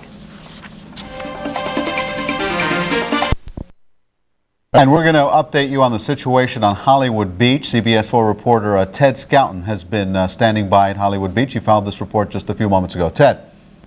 Well, here on Hollywood Beach, the wind has been gusting up to 35 miles per hour at certain times. Now, Hollywood Beach has been evacuated. That happened last night, and about 80% of the people who live here did leave. Take a look right over here. You can see this truck that's just going by. What it's doing is taking away all the newspaper dispensers. Imagine what would happen if we had some really strong winds. Those dispensers could go flying, and they could fly into something like this. All this glass that is unprotected. These businesses right here were not boarded up, so that's why they're trying to get rid of some of these things, just so they can't fly and break into businesses or into people's homes. Over here you can see someone putting up a board right there, right next to the ladder. That wasn't protected overnight, but now people here are still taking the storm very seriously, and they are starting to board up even if they didn't do it last night. So far here, there haven't been any problems with people being evacuated. Police have been patrolling the area very heavily. In fact, you can see an officer right down there. What they've also done is they have closed off the causeways leading onto Hollywood Beach, that way making people who live here and who have evacuated feel safer, that hopefully their property is going to be okay. Let's take a look out here at the ocean. You can see from our vantage point right here, those are some pretty strong waves over there. Folks here are saying that you should be staying out of the water, obviously, because it can be very dangerous. Although today already we have seen some people go into the water, but not very bright, considering that you have some pretty heavy surf there. And keep in mind, it's probably going to get worse. In Hollywood Beach, I'm Ted Scouten, CBS 4 News. Okay, thank you, Ted. I just want to point out a bit of information that just crossed the wires, where as we see a little bit of a movement to the north, the folks further up north are getting more prepared for this. Now Georgia has declared a state of emergency. The governor there, Governor Roy Barnes, says the storm could affect up to 400,000 coastal residents in the state of Florida and 150,000 further inland. So as we see this track toward the north, the people in Georgia, also in South Carolina, are getting prepared, as well as us here in the state of Florida. All right, Elliot and I are going to take a brief break, or a break rather, and when we come back, it'll be Steve Wolford and Angela Ray. And we gave you the core of it, that the hurricane is continuing to pass us by over the Bahamas. We think that we have just incredible damage being done in the Bahamas as we speak here. We'll look at the radar in 1 second. We do have a few reports out of the Bahamas, just a few though. The winds have been reported on the Abacos, South Abaco, and I'll show you exactly where this is, of gusting up to 115. Actually, even on Andros Island, winds have been gusting to 70 miles an hour, and they have trees down there, and that's a good long way from the storm, and that may be significant for us. So let's go ahead and get right to the, first of all, real-time radar, just to show you what's going on with our local weather. Here you see this little dot showers here, but this is the line that we've been watching advancing toward us, kind of rotating around this way. So we still have a ways to go before the real bad weather comes in. That will be associated with the strongest winds, although the winds could actually increase. They are actually already increasing out there on the coast. Now, on the long-range radar, we can actually see the eye wall just on the fringes of the radar range. There it is right there, just now passing by Eleuthera. And again, there's the more solid core of the bad weather. But I want you to notice Andros Island here. This is where they've been reporting the 70-mile-an-hour gusts. So that's why we've been saying that when that area of weather approaches us, that's when we expect the weather to deteriorate here considerably. So that's what our concern is, that we don't think that it will be continuously bad, but embedded in there in these yellow areas that you see, that's where the gusts have been already reported very strong, even on Andros. Now, as far as the Abacos, Governor's Harbor is right down in Marsh Harbor, right down in there, and that's where the gusts have been reported up to 115 so far. Remember, the eye is not there yet, but boy, it looks like they're going to get it as it continues off to the west-northwest, a little bit more of a northwesterly direction. Here we see on the satellite picture, it comes along and moves up right along Eleuthera. The only thing that could be worse than that would be if the eye had gone along this side of Eleuthera and they got on the right side of the eye wall. But they clearly were in the eye wall there along Eleuthera, heading now toward Abaco, and again, Marsh Harbor right up here, so they're not quite in the bad weather yet. And of course, we don't know how dependable our communications are, and I'm not sure exactly when that report came in. If it came in a couple hours ago, the eye was still back down here somewhere, so we'll just have to see what happens. There are a lot of hams that do operate out of the Bahamas, so we do get some information if they're able to send it. Here's Nassau here. They're in the core of the bad weather. They've had 80-mile-an-hour winds or so there, but again, the most telling statistic for us is that here on Andros Island, that they would have 70-mile-an-hour gusts, because that's significant to the wind field. All right, we'll get to that in 1 second and see how close that all is to us. But right now, the numbers as of 11 o'clock, 25.7. That's essentially due east of, actually just north of Miami. 26 even would be the Dade-Broward line. 76.8, 145-mile-an-hour winds. Now west-northwest at 14, 932 millibars, so the pressure continues to come up Again, we think this is just fluctuation, not a change in the status of the storm. 215 miles now east-southeast of Palm Beach, and we're using Palm Beach because that is going to be the closest point of approach here in South Florida. Now, let's go on to the future track. And here you see that the tropical storm force winds very, very close to the coast now. Very, very close to the coast. In fact, we can even go closer up to show you how close to the coast the computer is plotting them, because the 70-mile-an-hour winds being reported down here on Andros Island, just under hurricane strength, and here are the hurricane force winds. So we see the storm continuing in this direction, and as that continues, we do expect these winds to increase to over tropical storm force, first in just gusts, and eventually we should have some periods of sustained tropical storm force winds moving over us here in South Florida. But the fact that the 70-mile-an-hour winds are not too terribly far inside that area, once the tropical storm force boundary gets something like that, we could expect some of those 70-mile-an-hour winds even into Broward. So that's our area of concern for later on today. We'll just have to see exactly how all that develops. So we'll get the exact animation for you to show you how we expect those winds to migrate over South Florida as we move through the day. The point is, real-time radar once again continues to show that area of the heavy weather that far offshore, clearly advancing on us. We still have fairly benign conditions out there. In fact, let me just give you, I did that without showing it to you. I drew on that without showing it to you. I apologize for that. Here you see the area that we're watching for the strongest weather. We have that much space in here between us and that. And if you just give me 1 second, we have our wind monitor system from the folks at Call of the Wind up off the Broward beaches, right at the Broward beach, and I can take a look here and just see what we're reporting. Still 28 with gusts to 37 right along the Broward beaches there at Pompano Beach, courtesy of Call of the Wind. And of course we have other monitoring stations, but that one is right on the beach. So that'll give you an idea of we're right on the fringe. 37 miles an hour, just under tropical storm strength. So the stronger winds are still just offshore, but advancing in our direction. So we do still expect the winds to increase here through the afternoon, with the peak winds not coming till late in the day when the center is the closest point to us. Talking about later in the day, especially for Broward. Broward more so than Dade, because the storm is passing by and is now passing by Dade County.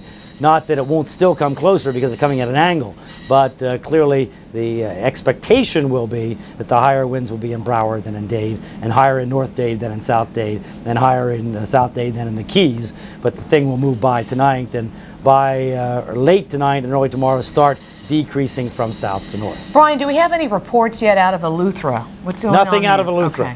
Okay. The closest to Eleuthera is Marsh Harbor there, which is sort of toward the south end of Abaco, but nothing definitive out of Eleuthera in the Hurricane Center report. Okay, thank you, Brian. Let's change gears, go back out to CBS 4's Gary Nelson. He's joining us live at Miami-Dade EOC, where Gary, we understand we got some new information from Mayor Pinellas. See how it's evolved over the last several hours as it works its way across the Bahamas. Yeah, bless their hearts, the people in the Bahamas there. Well, we want to take you back, as we promised, to Gary Nelson live at Miami-Dade EOC. We understand that Miami-Dade Mayor Alex Pinellas will have a press conference there in just a few minutes. Gare. Yes, ma'am. Angela, we're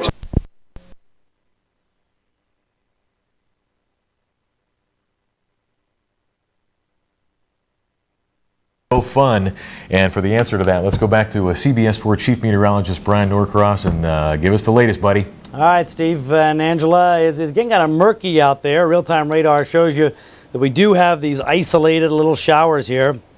This, though, is the edge of the bad weather associated with the hurricane right there, just slowly coming on in. And here you can see all over the wall, you know, scattered from the Palm Beaches all the way down through South Dade, little showers. So there's clouds associated with that. Indeed, the sun will peek out now and again in these spaces in between. But, you know, things are just going to slowly get a little bit deteriorated here. And we can see on the real-time radar as we go back to 8 o'clock this morning how clear it is that this thing is advancing toward us. This is about 6 hours worth, back to 5 o'clock this morning, how clear that edge is advancing toward us. And also out here we can see the eye. This is the eye of the hurricane, right? You can kind of make it rotating around right there. That's where the eye is right now, just passing by Eleuthera. This island to the north you see up here is Great Abaco, and it looks like the hurricane is going to go directly over Great Abaco, aiming right in the direction of central Florida. The problem, of course, is that the hurricane is big and the circulation around it's big. It's not all just the eye, although that's where the big damage is done in that space right in there. Here on the satellite picture, we get another view of that, again, that edge of bad weather. Here you can see it right there. That's what it's pretty clear that that's going to rotate in toward the coast. It's actually going to come kind of from the northeast, so it's going to arrive in Broward before it arrives in Dade as it comes on kind of down this way, rotating around as the hurricane actually gets closer to us. It's actually going to be the closest to us when it's up in this area here, so it's going to take a good while for that to happen, and that's why the Dade and Broward County officials are saying hang out here and let's let it happen, and take a day off and watch television or just stay safe here while it goes on by. Here is the advisory at 11 o'clock, 25.7, 76.8. Winds are indeed down from yesterday, but remember 145 miles per hour, that's Hurricane Andrew strength, so we're still talking about a spectacular hurricane here. West-northwest at 14, and we have seen that turn be a little more northerly, which of course is what is very encouraging for us. And there you see 932 millibars. The pressure has indeed come up, but we don't think there's any kind of major weakening going on. It's just very, very difficult for a hurricane to maintain a real high strength for a long time. They never do. Hurricane Gilbert didn't. Hurricane Andrew was actually stronger and came back down again. So it's just a normal thing. But we know what kind of damage Andrew did with those kind of winds. So we're not thinking any good thoughts about that little bit of a decrease in strength. So here is where we stand right now. And here you see our future tracks, and you notice we have now taken the possible future tracks as of the 11 o'clock advisory out of Dade and Broward completely. Still a slight chance of the center of the eye coming over Palm Beach County on the far left side of our future track, but obviously almost the entire set of possibilities is offshore, and we think that's what we're thinking, that it is going to stay offshore. Where it gets really close is up here in the Cape Canaveral area and points north of that. But here you see the hurricane force wind area here, and remember that 70-mile-an-hour winds were reported there on Andros Island. So just in this tropical storm force wind, I want you to just bear that in mind, 70-mile-an-hour wind gusts right in there, because as we go into the future, watch now as we go through every 6 hours into tomorrow. Now here we go. The storm moves kind of west-northwest over the northern Bahamas here. We get well into the tropical storm force winds, and notice that's about as far in as the 70-mile-an-hour gusts that were reported, and that's why we can't stop thinking about this thing. Watch the time as it goes now when it comes on by. One more time, and you'll see, okay, 2 p.m. there, 8 p.m., that's about the closest point. 2 a.m., it's going away, but still we're in the tropical storm force winds. And then 8 a.m., we're still there. So this is the dilemma for Dade and Broward County governments. By 8 a.m., it looks like the Keys will be essentially out of it, but Dade and Broward County is still showing in it, especially Broward County. So that's going to be the tricky part about tomorrow's planning. We'll just have to see if during the day today the storm either veers a little bit to the right or speeds up a little bit so that we can get all the potentially bad weather out. They can't run school buses and big high-profile vehicles like that full of children if the winds might be gusting up to 60 or 70 miles an hour. I mean, it can flip over the bus. It's just too dangerous a thing. We don't want people out when pieces of trees might be flying around. So that's going to be the tough call, and that's why they keep delaying the announcement until waiting for the advisories to see if the storm will behave a little bit more cooperatively and get on with its business and move to the north and get the potentially difficult winds out of the way.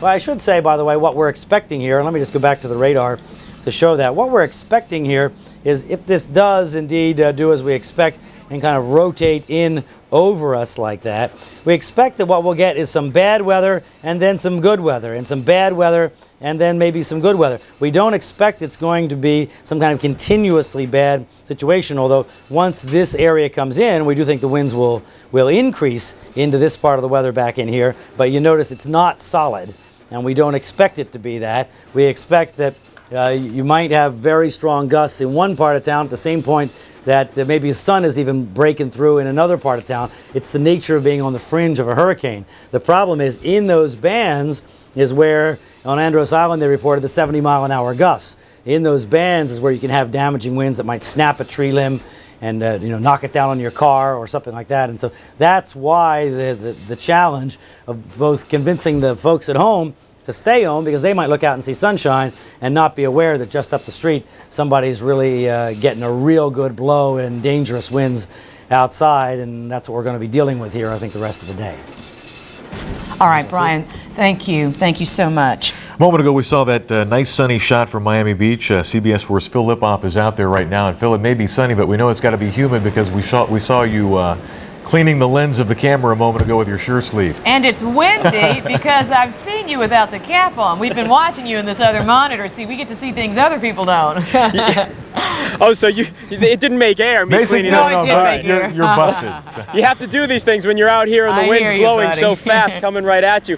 Let me show you this. We've been showing you this all day long. The people who are coming out to the beach here, it is certainly increasing. And the people in the water, Abel, get a shot of those people about to get hit by a wave. It's almost challenging for surfers and body surfers to want to come out here and brave the waves that a hurricane force can bring into the beach. It still is not the smartest thing in the world. Everybody from Washington with FEMA to our governor to Brian Norcross has been telling you what you're seeing right now on your TV screen is not what you want to be doing today. Yes, the threat is lessening by the hour, but as you can see, the water is coming up now much closer to where we are standing. This is closer than the water's been all day. High tide is coming shortly, and after that, Brian said we're going to get even more bad weather. And Brian couldn't be more right on when he says there's a band of bad weather, then some sun, then some bad weather, then some sun. We've seen downpours for about 3.5 minutes, and then the sun comes out like this again.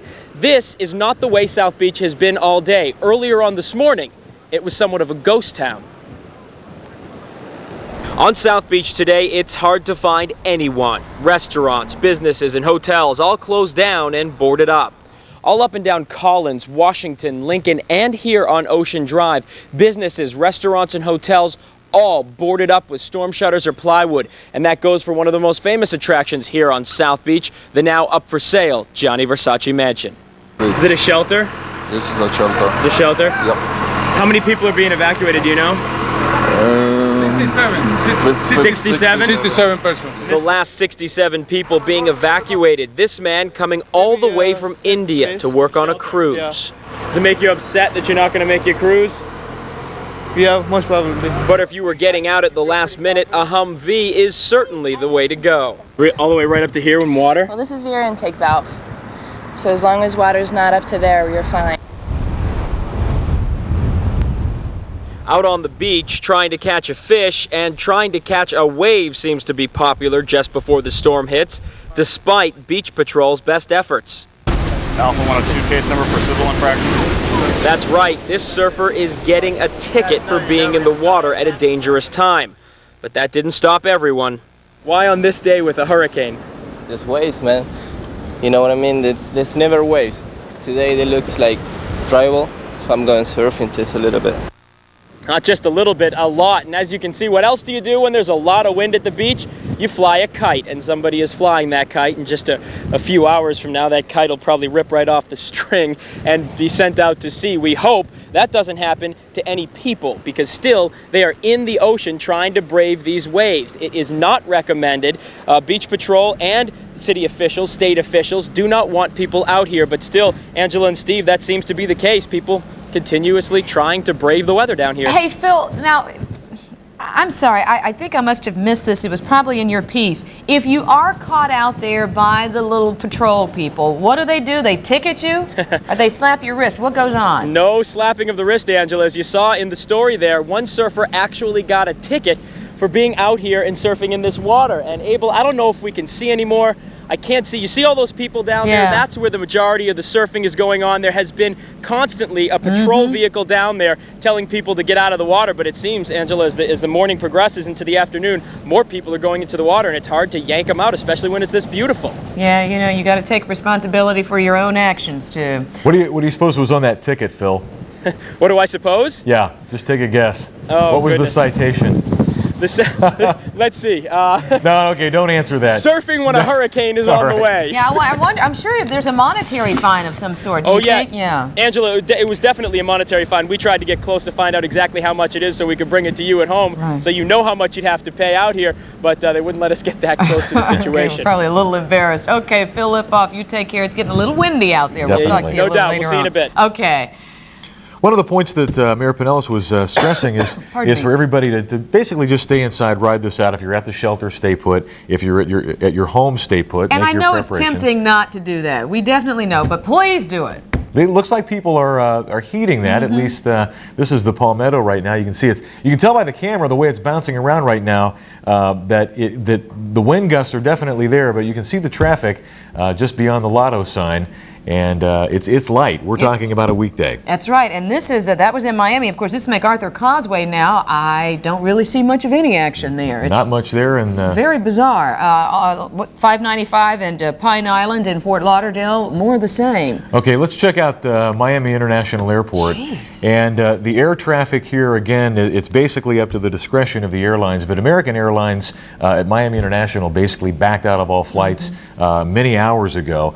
So while we're looking at this shot, you see very little traffic at Miami International. If you do have a flight in or out, by all means, make the phone call first to the airline and find out what the schedules are on the flights coming in and out, because they will vary depending on the wind speeds. Once they gradually increase, then you'll see more and more flights being canceled out of Miami International. Yeah, the traffic's on the inside of the airport. You know, oh, and another thing, don't go to Miami International as a means of taking shelter anywhere. That's not a hurricane no-no. shelter. Exactly. This is I-95 and 79th Street in Miami. This is like That's a ghost scary. town. This is unbelievable. It's never like that whenever I want to get anywhere. Exactly. And the last shot we want to show you is Griffin Road by Fort Lauderdale Hollywood International Airport. Once again, not much activity going on at that airport. Not a whole lot of traffic. Yeah. You guys, thank you for listening to your officials and, of course, listening to us here at CBS 4. We want to keep you safe, and we're not out of the woods yet. Please don't get overconfident about this. We have to remember, be very smart about this. In just a moment, we're going to get another weather update from Brian Norcross. We're going to take a quick break, and we'll show you the real-time radar. And Brian is watching this right now in Weather Control, and he'll be back in just a couple of minutes to explain what this means and where these rain showers are headed. So stay with us. CBS 4 News, continuing coverage of Hurricane Floyd. We'll be right back.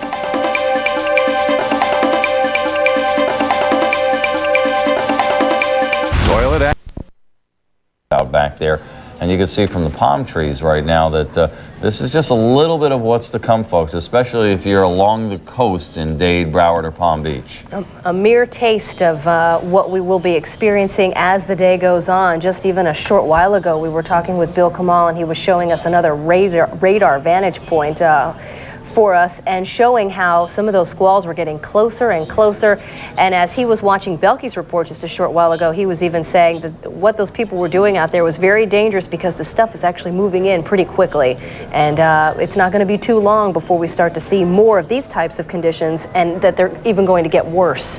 So something to keep in mind for those of you who are watching and think, hey, maybe I too will head on down to the coast and check it out because it looks pretty neat.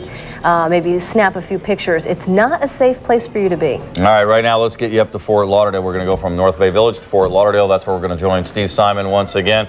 Steve, how is this comparing to what you are getting up there right now? Well, I was having trouble hearing the last report, so I really can't compare it, but I can tell you how it's comparing to the last time we talked to you. I'm going to stay here, but I'm going to have Mike pan over and show you what the waves are like. Actually, from the last time that we talked to you, things have calmed down. This is probably the calmest it's been since I've been out here since midnight. Believe it or not, as far as the wind is concerned, nice and balmy right now. The waves, yes, it's choppy. Yes, I see whitecaps right now, but not really kicking in the way it has been kicking in over the last 4 or 5 hours or so. So that is the good news right now. Is this a calm before a rain band comes over? Probably, maybe, could be. That's just something we're going to have to wait on and see. But one thing I can tell you, some new information that we're just getting in. You're probably noticing there are people sitting on the beach here, standing on the beach, looking at the waves. The hurricane evacuation is still into effect, and we've just received word from Fort Lauderdale Police that where I'm standing, the Las Olas Bridge is over to my west. They are not going to let people over the bridge and onto this area unless they are business owners or residents. And within the last hour or so, Fort Lauderdale Police came over to this area and one by one went up to them and asked them who they were, why they were here. We couldn't see them checking for ID, but they were showing more force than they had been since the early hours of the night. Just earlier, when it was dark out, they were just going up to people and saying, look, you better go because this is an evacuation and we could get some rough weather. A lot of people just sticking around. But within the last hour or so, the word that we're having, as far as people getting over here to A1A, unless you are a business owner or a resident, Fort Lauderdale Police will not let you through. And that is the word that we're getting. John, Pam? All right, Steve, thanks very much. And it looks not so bad where Steve is, as he mentioned. It's one of those things where we start to see the conditions worsen and they get better. But some really amazing pictures right outside our studios here in North Bay Village. This certainly gives you an idea that what you saw up there in Fort Lauderdale can be a little deceiving. As we pan to the right, you will be able to see just how hard these waves are now starting to crash along the seawalls. And certainly a little bit of what's to come probably later today and through the evening. We'll be right back.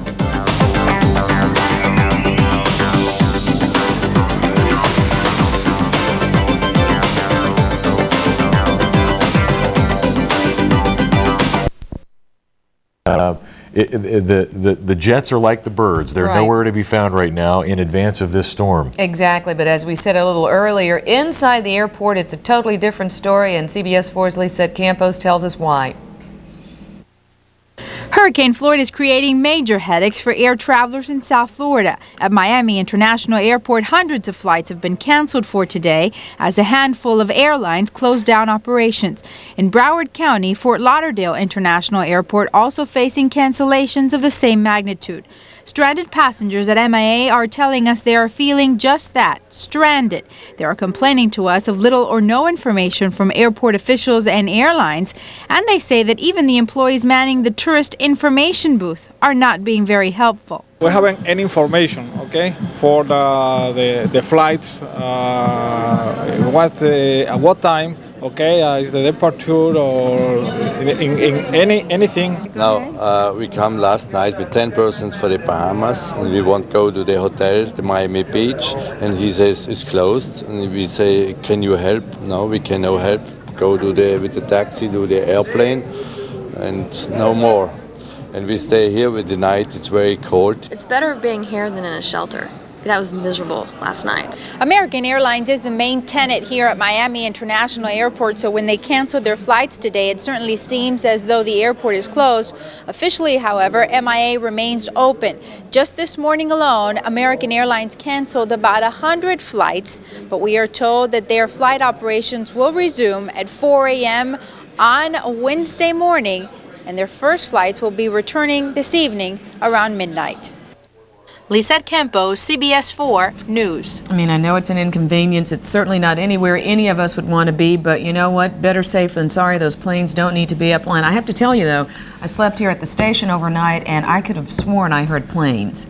Maybe it was a bad dream, but no. I thought I heard planes. Let's look at the beach once again. That's always a fascinating sight for us. Surf once again continuing to get rough. People still out strolling along, which they're not going to be able to do here pretty soon. It's going to be time to get in their homes. While we look at these pictures, a couple of notes around the state, just kind of for your information, in case you're wondering. The track on this storm right now will take it in the very near vicinity of Cape Canaveral.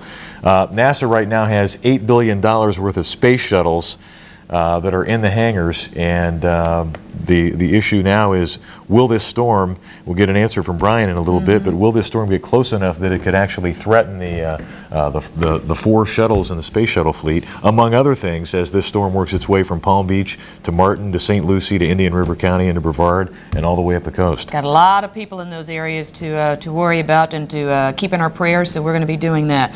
Let's check in now with CBS 4's Michelle Gillen. She's live upstairs in Neighbors for Neighbors, a group of people who have been working overtime to answer any questions you might possibly have. Close. Public recreational area, a park area, and that it's closed. And so you're not going to be able to go on the beach. The wind's cutting up. They've shown the pictures. It's just not the place to be. And one family I just saw had a little baby, and it took about 2 minutes of persuasion to get them and to move them further west. So I think most of it's occurring right now. And I know you're a hands-on sheriff, but I was actually surprised to see you just show up here. What prompted you to get out here and just patrol the streets with your men? Well, what we're doing right now is we're looking at the beach area, and I've just left mobile home parks in the south end of the county in Dania, and we're getting a great compliance rate. It's like 97-98% of the people are moving out of those areas voluntarily, and we're going in there, and I'm going in there to basically say it's not a place for you or your family to be. Interesting, and I saw you walk over to that couple over there. What was their reason, if they gave you one, for being here so late or not willing to go until you persuaded them? We didn't think it was going to be bad, and we explained, especially, it was easy with a little child to explain to someone this is not the place you want your kid to be. All right, I appreciate it, Sheriff. Okay, Thank you good. very much, Thank you. and good luck to you and your men. Good Thank work you. out here. So that's the story from Deerfield Beach. Again, you heard the sheriff say it. The winds are increasing. Those outer rain bands are coming our way. And of course, you can talk about the surf. Let's zoom in again.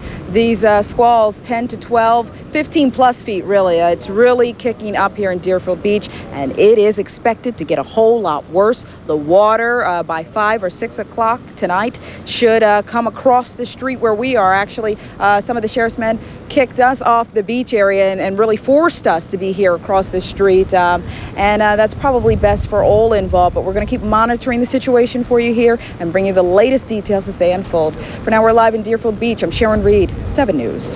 All right, Sharon, thank you. And obviously from speaking with Ken Jenny and speaking with the officials in Miami-Dade County, as the storm continues to make that trek more towards the west-northwest and then towards the northwest, it appears that at least South Florida think tank's rice bowls. We still don't know what's happening. As we take a short break, once again, we take you live outside in Fort Lauderdale, where that you're looking at are the outer bands of Hurricane Floyd. Stay with us.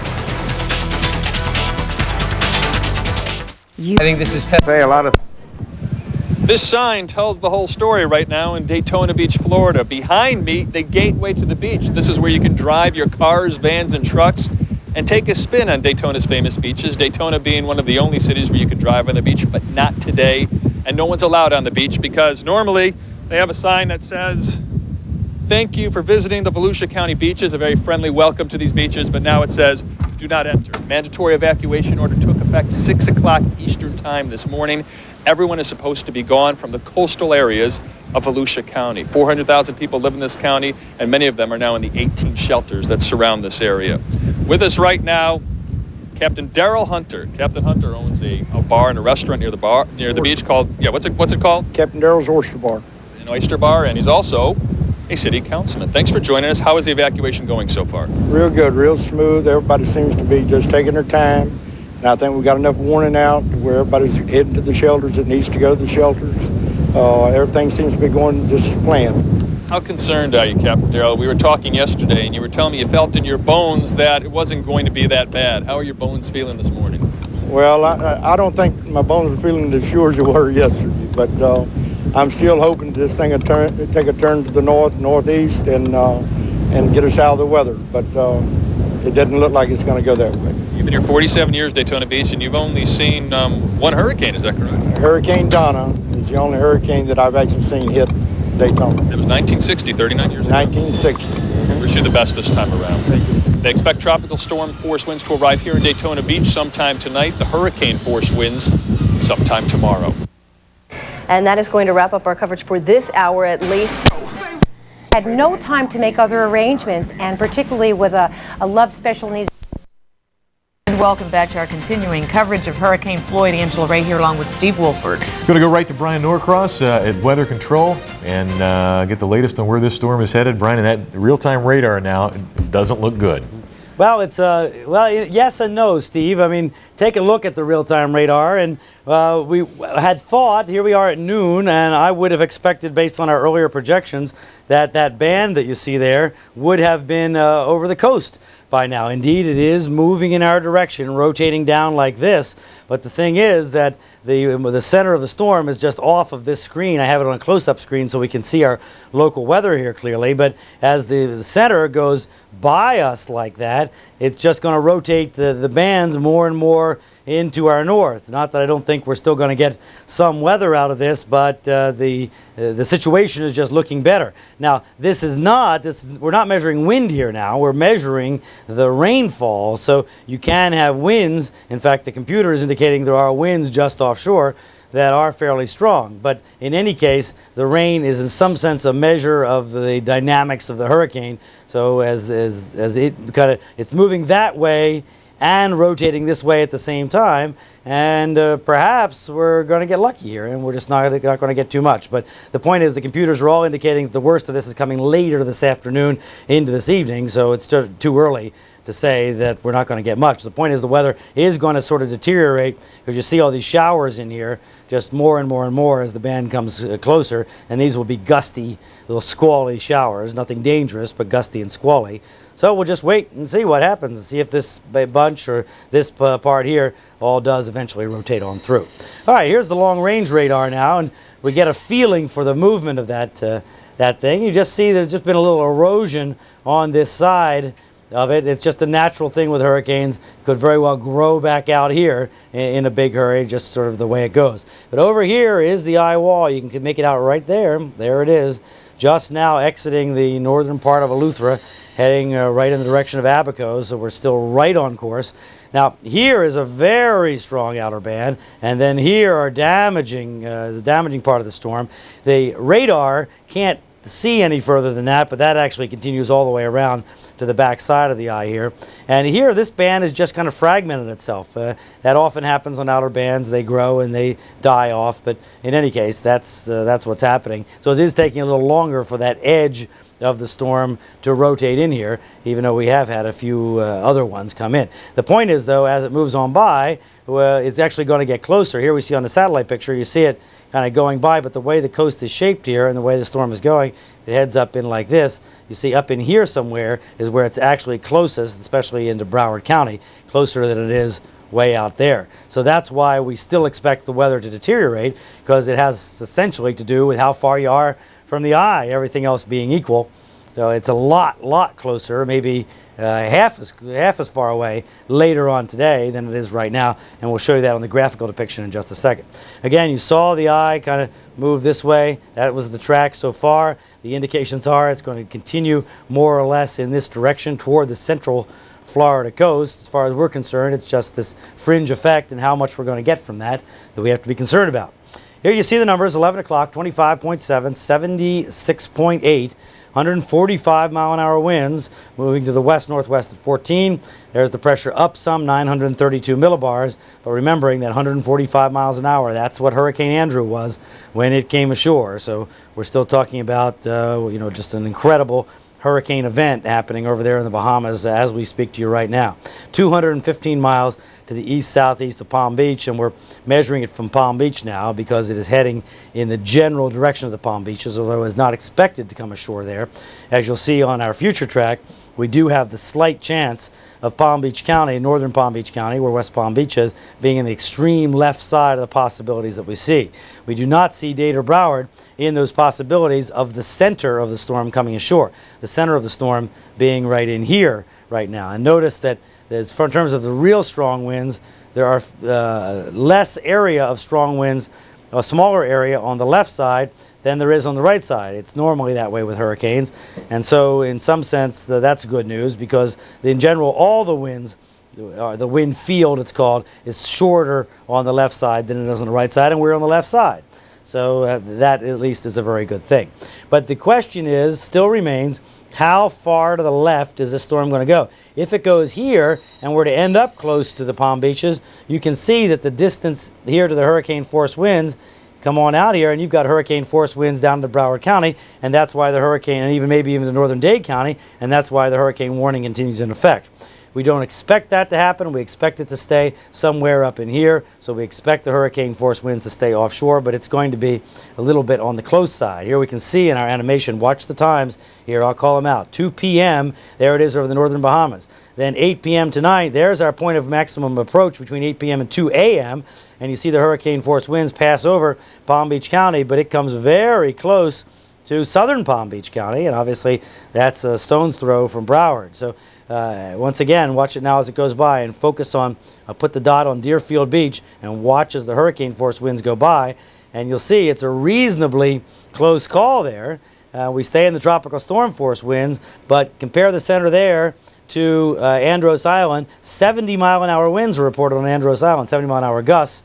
So if the center's out here, that's about the same distance as it would be to Broward. So we still have that possibility. We have the expectation that the weather is going to get much worse late this afternoon through this evening into the early morning hours. That would be when the storm is the closest to us, and we still have that expectation of the possibility of winds gusting to near hurricane strength in these outer bands on the edge of the hurricane. So even though it is taking longer, the side of the hurricane seems to have eroded just a little bit. We still think, with everything that we know, unless the hurricane were to make a hard right lean, that we're still expecting, at least in some part of Dade, Broward, and Monroe County, to get strong winds, and then more likely even in Palm Beach County to get very strong winds, obviously the further north you go.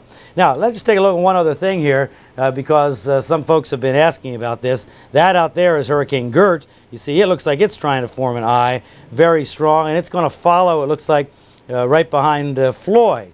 But here's the thing is, if you recall what we've been talking about forever driving Floyd, is this strong southwesterly wind flow, and there's this big high pressure system over the entire Atlantic, like this, kind of goes like that. Actually, at the top of it isn't exactly like that, but that's not important. That's the thing that it was kind of out here yesterday and was blocking Floyd from turning. Now it's backed off a little bit. Maybe it's backed off to in there. But in any case, that is controlling Gert at the moment and keeping it going in this general direction. But what we think is going to happen is once Floyd goes up and gets up in here, the high pressure will back off enough that that'll allow Gert to kind of follow up in there, fairly far offshore. We think that's what's going to happen. Don't bet on that, and we'll talk about that more later in the week, no doubt.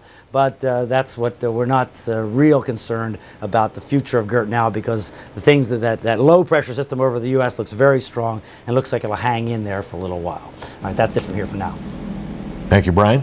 All right, we want to head out to Fort Lauderdale and CBS 4's Julie O'Clair. Julie, I see there's some flashing lights behind you. What's that all about? Well, Angela, there was an accident behind me just a few minutes ago. A couple cars crashing here, some confusion over the blinking red light, who is going to go first. Otherwise, though, it seems to be the calm before the storm. Everything is quiet for the most part, not a lot of traffic on the road, and everything is closed. In fact, people are having a hard time finding a place to eat.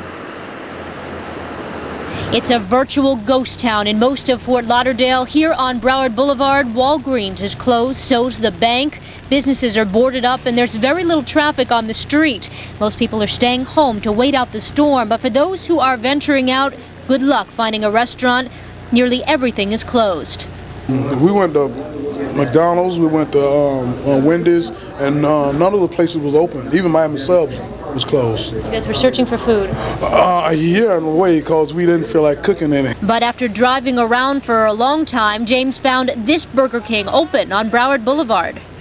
Just something the owner decided to do, just to come in and see how the weather was going to be and just stay open as long as we possibly could. And people are flocking here, shocked to find it open, grateful for a place to have a hot meal as they wait for the winds to pick up and the rain to come down.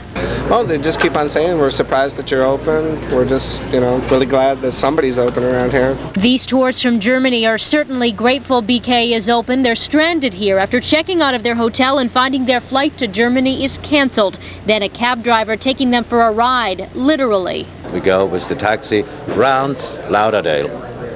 Half an hour. Charged you $70? Yes, $77. And no shelter? No shelter, no. What are you going to do? No, I don't know. Well, we did help Eugene and his family find a shelter here in Fort Lauderdale, and the police took them over to it. They say they plan to sit tight and ride out the storm, and they will obviously take off when their flight departs. Now, other than that, as for the weather here, it has been a real mixed bag today. It's been sunny off and on, as it is right now. We've also had a few showers and some pretty strong wind gusts, but nothing really significant yet. but we will keep you posted on that. Reporting live in Fort Lauderdale, Julie Auclair, CBS 4 News. Thank you, Julie. Boy, you look at that picture, and it's hard to believe what is still out there and has the potential of happening right here in South Florida.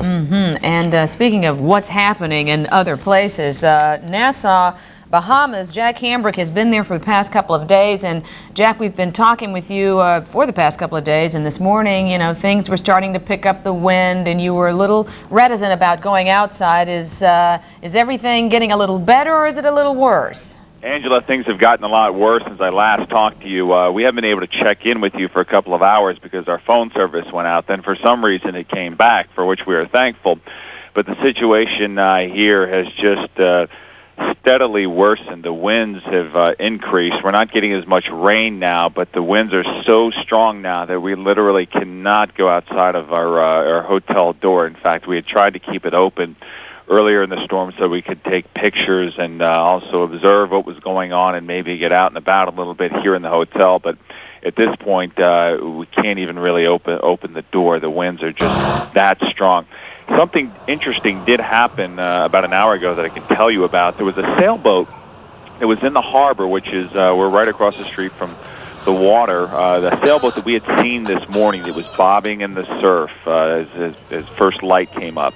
And we were myself and my photographer, Matt Zabersky, we were kind of curious as to whether it was anchored, whether it was loose, whether anybody was on it. We couldn't imagine anyone being on it because it was simply so windy then. About an hour and a half later, we looked out at the beach in front of us, and there was that sailboat being, the wind was just battering it up against the seawall, and there were people on board. And we were able to watch as these people escaped from the ship that was just being battered against the seawall. There were 4 or 5 people on board, and we were able to watch as they kind of got their supplies off, got what they could off. They actually, a couple of them got off and had to wait before they could rescue the other people. We were able to get this all on videotape, so at some point we'll be able to show it to you there in South Florida. But these people were able to escape, and then they were able to run over to another building where they sought shelter. If things calm down, we hope we can go over and talk with them at some point.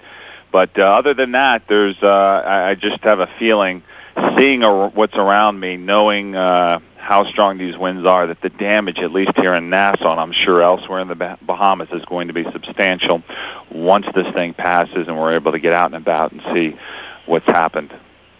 Jack, please take your time. Be safe. We're really glad that we still have phone contact with Jack Hambrick in Nassau. So we'll get back to Jack for some updates there. Definitely. And let's check back in with CBS 4 Chief Meteorologist Brian Norcross. Brian, is this the worst Jack is going to see in Nassau, or could it get worse? Well, let me just take a look here at a satellite picture. As Jack was talking, I was trying to get a feel for that. Well, here's the thing. Let's go ahead. Let me tell you what. Maybe we can tell on the radar. Let's just try the radar first. It's really amazing how many tools we have here. Here is Nassau right here. There's the eye right there. Now, okay, there we go. Okay, there's Nassau right there. Here's the eye right over here. Now, it's a little deceiving, but you can see what's happening. He's not actually in the worst of this hurricane, by the way. So whatever he's been describing, they're getting it worse than that on Eleuthera. He's in this part right here, which just extends further down. It's just the way the radar works and the way the curvature of the Earth works. We're just running out of radar range there to see that distance past Nassau. So it looks like, if you were to follow that band down around, and now imagine the storm is moving up this way, it is going to get better. He's about even with due west of the hurricane eye in terms of or due to the left of the hurricane eye in terms of the direction of movement. So it should now be getting better as he moves into the back left flank of the hurricane, as opposed to being in the right left flank, which, by the way, is nowhere near as bad as the front right flank. So he's, I guess the bottom line there is it looks like things are getting better. Jeff, did you say we can go to the Hurricane Center now, or we're still not ready? Oh, it's still a problem. Okay. All right, in any case, so as far as Nassau goes, that's what we think. Let's just take a look at the satellite picture here, and we get a feel for it there. Thank you, Dave Rexroth. And there you see the eye going by. Again, the eye now is past Nassau, so he should be into this weather back down in here, which is nowhere near as much. As you see the time it's going to take for that to go by compared to the time it took for the front part to go by. It's just a much smaller part of the hurricane, so at least a little good news there. But no doubt, as Jack said, from Nassau on to the east, the Bahamas are going to be in tough shape. Okay, thank you, Brian. Just want to remind you, we are simulcast on Whammy, that's channel 69, as well as Waxy 740 AM. So if you're in your car, you're about doing some things, you can still turn on 740 AM and you can catch all of the CBS 4 team hard at work for you. We're very happy to be broadcasting to the viewers and the listeners on I'm both sorry, of those thank you, stations. Jeff. My producer just corrected me. That's 790 AM, not 740 AM. Thanks a lot, Jeff. CBS 4 News continuing coverage of Hurricane Floyd. We'll be back in just one moment. Stay with us. What can you do about memory loss or Alzheimer's? They did. As you look back, you can see quite a chop, and it's only going to get more intense as the afternoon grows on. Over across the Intercoastal Waterway, you can see the communities of South Palm Beach, Manalapan, and Ocean Ridge. I'm told that right now A1A is shut down right along the ocean. Palm Beach County sheriffs and Palm Beach police officers have shut that down, residents only in that location. Also, we are being told that Palm Beach International Airport is closed. Evacuations along coastal areas are mandatory here in Palm Beach County. In fact, there was a report on the local news radio a few moments ago that up in off of Belvedere Road out by Palm Beach International Airport, the Palm Beach County Sheriff's Office was getting into it with a couple of mobile homeowners who did not want to leave. But they want everybody to get out of the path of the outer bands of this thing, because this is going to take quite a licking this afternoon. As you can already see behind me, the waves are kicking up and the wind is growing more intense. We're going to have more information as the afternoon goes on. We're going to be right here in Lantana, just south of West Palm Beach, to bring you the very latest. I'm Brian Andrews reporting live. There should still be a general feeling of concern in the area where you are, Brian. Can you hear me? I saw you holding your IFB. Can you hear us? Yeah, Rick, the wind. On the same at home that's watching. Coastal Bridge just off Sheridan Street. They are sending everyone back away from the beach, but there are a lot of looky-loos out there. They're coming in, they're trying to pass police. Some of them are tourists, others say that they evacuated, but then they needed to go back. Now, police tell us they can't force people to stay out of their homes, and it's really tough for them to figure out who belongs and who doesn't. Harding and US 1 is back this way, so you have to make a U-turn. A1A. Telling me the truth? Yes, sir. Make it quick. Hard to tell if people are telling you the truth? Yes. Why do you want to go over there? I just want to go see a look at the ocean. Even if it's not safe? It's safe. I've been watching every half hour. Okay. Thank you. Well, they are not supposed to be in the water, but we have seen people actually swimming in the water. There you can see that guy right there. Could be very dangerous because of potential riptides. People, though, don't seem worried out here. I mean, these are the people who are brave enough or maybe foolish enough to be out here. They're talking about maybe making margaritas, standing out, watching the weather outside, although the wind is picking up, and as the wind picks up more and more, maybe they'll change their minds and head back inside. That's the latest from Hollywood Beach. Lori Stein, Channel 10 Eyewitness News. Lori, any sign of police officers around you there on the beach? We don't see any police officers actually out here. They think they're doing the job by being out there, preventing people from being here. But there's no one to say stop people from actually swimming or biking around. We have a lot of people on their bicycles out here. There are people walking their dogs. No police actually keeping an eye on that we've seen. Marvels of Mother Nature, I guess, are just so tempting that folks can't resist the temptation. But you just got to remember see it. those rip currents can be so very, very dangerous. We want to take you to some other places around the state, awfully busy as they prepare for a Hurricane Floyd. Cocoa Beach is our first shot here. The waves are beginning to whip up there as well. That's where Kelly Cobier and Mark Joyella have been for a while, and they took this video for us a short time ago. Just beginning to see the first bands, I suspect, of the storm beginning to come through, beginning to see some breezes and the waves. And also we want to take you to I-4. The traffic heading out. This is going westbound. Many people trying to get out of town, head west away from the storm. And that is perhaps a very good idea at this point for those folks. Eyewitness News reporter Kelly Cobier is in Titusville, where she has been monitoring the situation for us all morning and now into the afternoon. Kelly, have you noticed a significant difference over the past several hours? I wouldn't say significant, no. We've noticed a little bit stronger of a wind, as you can see right now. The waves have picked up a little bit since we started. I'd say we started at 7 a.m. They've picked up quite a bit since we started. We've had, periods of sunshine, and then it'll cloud up again, and the wind picks up again, but nothing significant. And we are not expected to feel the tropical storm force winds until later on in the day, so it's really not all that surprising. We were told at first 2 o'clock, it may be even later than that. Haven't really gotten a chance to check on that for you yet. We have noticed, though, that a lot of people are actually getting out, seeing the view. I was just listening to Lori Stein reporting down in South Florida, and we're seeing the same thing here. A little while ago we showed you a jet skier, and now you're seeing some folks, I'm not sure if they're locals or not, but sitting out at this park, which is usually a spot where you would watch launches, space shuttle launches, because the Space Center is just across from us by about, I'd say 10 miles. But they're out here, it looks like, looking at the waves, watching for Hurricane Floyd, like so many of us are. Now, we earlier were talking to a maintenance man, because we've talked a lot about the fact that a lot of people are just taping windows. You don't see a lot of hurricane shutters around here, and he talked about why in the world is he just using tape. Take a listen. None of these have hurricane shutters, huh? No, ma'am, they sure don't. But we just still got to keep on doing a little bit at a time to try to, secure the hotel down anyways, or what's going to be left of it or whatever. Hurricane staff says these windows did stand up to Hurricane Aaron, but they don't know if they can hold back a Category 4. Well, the last time we had a hurricane, they say that, one on the other side, the top of the rest of the patio came off, but as far as the windows survived, but this is a bit worse than this time. Hotel staff, they are still out there taping up the windows that are all east-facing rooms facing out into the Indian River and then 15 miles out the ocean. So we shall see this evening as the winds pick up whether or not they really can hold back those very, very strong winds that we are expected to see here.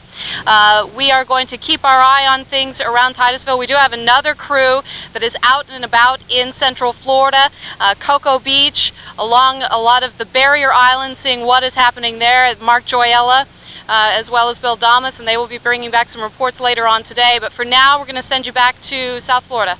Okay, Kelly Cobier in Titusville, and clearly the word hasn't reached Titusville that packaging tape on windows will do absolutely no good. And I'm really surprised that in a commercial establishment that close to the water, that someone's applying packaging tape to windows, and he thinks that that's going to give them some kind of protection. Just a mess. Don't they listen to the National Hurricane Center? Because the folks there will tell you that taping the windows offers no protection. You need to cover those windows, and really, frankly, again, we've been saying this all morning as we've watched that particular location, that it's incredible to believe that they don't have shutters on that location. Here's a live shot of Hollywood Beach, and it looks a lot different than it did a few hours ago. As you can see, the surf is coming on shore. And again, allow our cameras to do the work for you. You can sit in the comfort of your home and see what's going on. There is absolutely no need to go out and see it for yourself.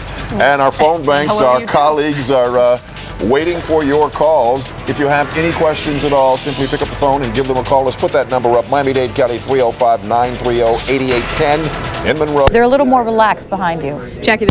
String of ghost towns with only a hardy few remaining. Yeah, it's kind of scary, but we're heading for higher ground. I know some people that are going to try and stick it out, but I don't think it's a good idea. Oh, can you come with me? Why don't you come with me? They'll be here. Police spent the morning canvassing neighborhoods, urging those last few to comply with the evacuation order. Many elderly residents, however, appear reluctant. They're elderly and they're not thinking within the context of the storm. A lot of them have never been through a storm before. Most of these people are not from Melbourne. They come from other parts of the country, usually Ohio, New York, Pennsylvania, and the upper parts of the states. They never really seen this. Now, the frightening thing about that anecdote you just saw there, the woman in the trailer, her trailer apparently was not even properly fastened to its concrete supports. Imagine what that would be like if the eye wall comes relatively close to this portion of Central Florida. I mean, trailer homes are usually the first things to go in a fairly weak hurricane, let alone something like this. But again, for the most part, the evacuation, there has been a mandatory evacuation order in place here since 6 o'clock last night, and people have been complying. And again, as we showed you earlier, the gridlock conditions, people leaving here just in droves, anxious to just try to get out of the path of wherever this thing may be going. That is the story right now in Melbourne. Reporting live, I'm Craig Stevens, 7 News. Craig, you've been there since yesterday afternoon, yesterday evening. Is this now when you really are seeing the gridlock? Were people not moving out as much last night as they are finally today?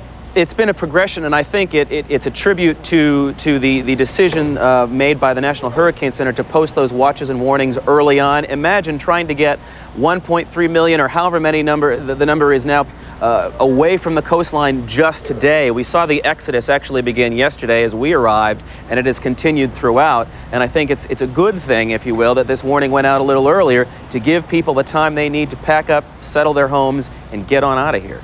You know, as I listen to your report, Craig, I'm struck by the fact that you mentioned that so many people really have been heeding the warning this time. You and I both know from covering storms in the past that that hasn't always been the case. Is it the fact that this storm is so massive, so large, and so powerful that it's getting people to move, whereas in the past we've dealt with Category 2s and 3s, and they've been a little reluctant to do so? Yeah, Rick, I'm sorry, you cut out just a bit there, but I'll tell you what, one woman described it yesterday as panic, and I think sometimes we're accused of perhaps contributing to that in some way, but this storm truly has people in a panic. And how could it not when it's the size of, what is it, Alabama and Georgia combined, 5 times the size of Hurricane Andrew, and with sustained winds, whatever they are right now. People down here, you know, they're pretty savvy when it comes to these storms, and they know this is not something to take lightly, and they are taking it very seriously here. As you saw in the story there, it's a ghost town from one end of this part of Central Florida up Brevard County and further north. Yeah. As I look at the storm, you know, I guess the only way to compare it is to say that it's as powerful as Andrew and as large as Hugo. That's a pretty mean combination. Frightening thought, yeah. All right, 7's Craig Stevens covering it all for us there in Melbourne in Central Florida. We'll be getting back to him throughout the afternoon. We're going to be following Hurricane Floyd for you throughout the course of the evening. As we take you to a break, we show you what it looks like out back here in North Bay. We were expecting that the winds would even pick up some more this morning, but the good news is that they have not. And what we thought would be extremely rough seas is actually a heavy chop. Let's hope it stays that way.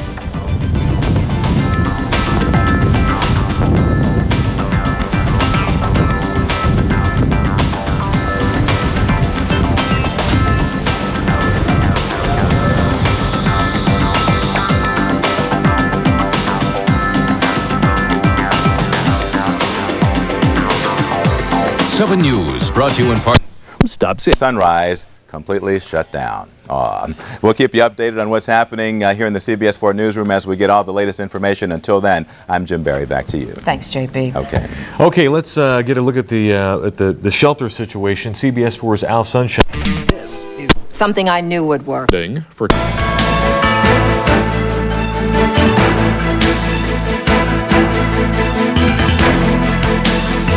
Once upon a time, there was a gentleman came in from the islands, and he had this huge... Blessed. Florida was blessed. Miami was very blessed. Bal Harbor police have been warning people to stay out of the water, stay off the beach. They even placed officers on it. But the minute they left, people came back. At one point, more than 50 people were in the water surfing and swimming. Meanwhile, across Oliver-Ch, Miami-Dade police were having no problems keeping people out of the park. And we're asking everybody to stay away from the park. The park is officially closed. We don't want anybody coming out here. There is a dangerous undertow for those in the water, and we don't want anybody, you show the pictures best of what's going on here so people at home can see the best view. Well, talking about the best view, let's stay on this picture just for a moment. You're looking live at the jetty over there in Bal Harbor in Oliver-Ch. A very dangerous situation. People lingering, tempting those waves, coming down, powerful waves as the winds are picking up here. And Oliver police tell me that they are frustrated that people aren't heeding their warnings. And they'd say they'd have to essentially go out and sight the entire beach, which would be terribly time-consuming. Right now, we're looking at least 50, perhaps 60 people over there, and the only thing that will deter them and force them to get away will be a rainstorm. Rain's now starting to come down right now. Now, over in Miami Beach, meanwhile, police have been citing people who have been on the beach illegally or in the water surfing. You know, it's a $50 fine for this because of the problems they're having over there. It seemed to work for the most part, although a few people have come back to the beach after police issued a few citations. But right now, so we have a tale of two jurisdictions. Miami-Dade police, no problem here in Oliver Park, but across the way in Bal Harbor, certainly a problem, a serious problem, keeping people out of the water in dangerous conditions. We're live in Oliver Beach. Peter Datch, Channel 10 Eyewitness News. Peter, as we look at those pictures at Oliver Beach, we can't help but think, remember during Hurricane George, that same pier, people were doing the same thing, and we watched one guy go right off. Exactly. You remember the night well during George where people were up there, and right now they're even more bold than ever. It's kind of surprising because things here, we believe, are just starting. And you could see how dangerous this is. In a couple of cases, we saw people actually washed off that jet. But there still is a sense of exhilaration about the hurricane going directly west. And invincibility. Now, I do know that police are telling us that they're concerned that people are taking this all too lightly. They think they're entirely out of the woods. Well, I mean, these people could go right off, and then one of those waves can just take them and crash them right into the side of that jetty. That's just ridiculous. Absolutely, Christy. We saw it wash one little boy right off. We immediately almost started to head out there and ask if he needed help, but it was followed, and apparently he was okay. But a child who was no older than about 8 or 9 years old was actually washed off the jetty. That's too bad. All right, well, thank you for showing us the pictures, but I would definitely not recommend that anybody sitting at home run out there to see the vantage point from there. Watch it from at home. Don Noah standing by with some new information for us. Don? Well, what I'm seeing, Dwight, in the satellite imagery continues to be very encouraging. This latest picture here shows a couple of things. It shows the fact that the storm is continuing its curve to the north and may actually be curving a little bit sharper than what we had seen even before about an hour or two ago. That would be great. But we're always tempted, when continuous coverage, we're tempted to go on and report minute by minute updates, which may not in the long term prove to be much, but it does very much look encouraging. The second point I wanted to tell you is notice how that part of the storm loses its red color. The red color is indicative of strong thunderstorm cells. In fact, the whole hurricane seems to be losing a lot of its red nature, and that means that the highest cloud tops are no longer present. That is an indication that the storm may be weakening. The hurricane recon plane just sent back what they call a vortex message, a message from the center of the storm that indicates a couple of things. That number one, the eye wall is no longer closed. We no longer have a hurricane with a symmetrical closed eye wall. It is open.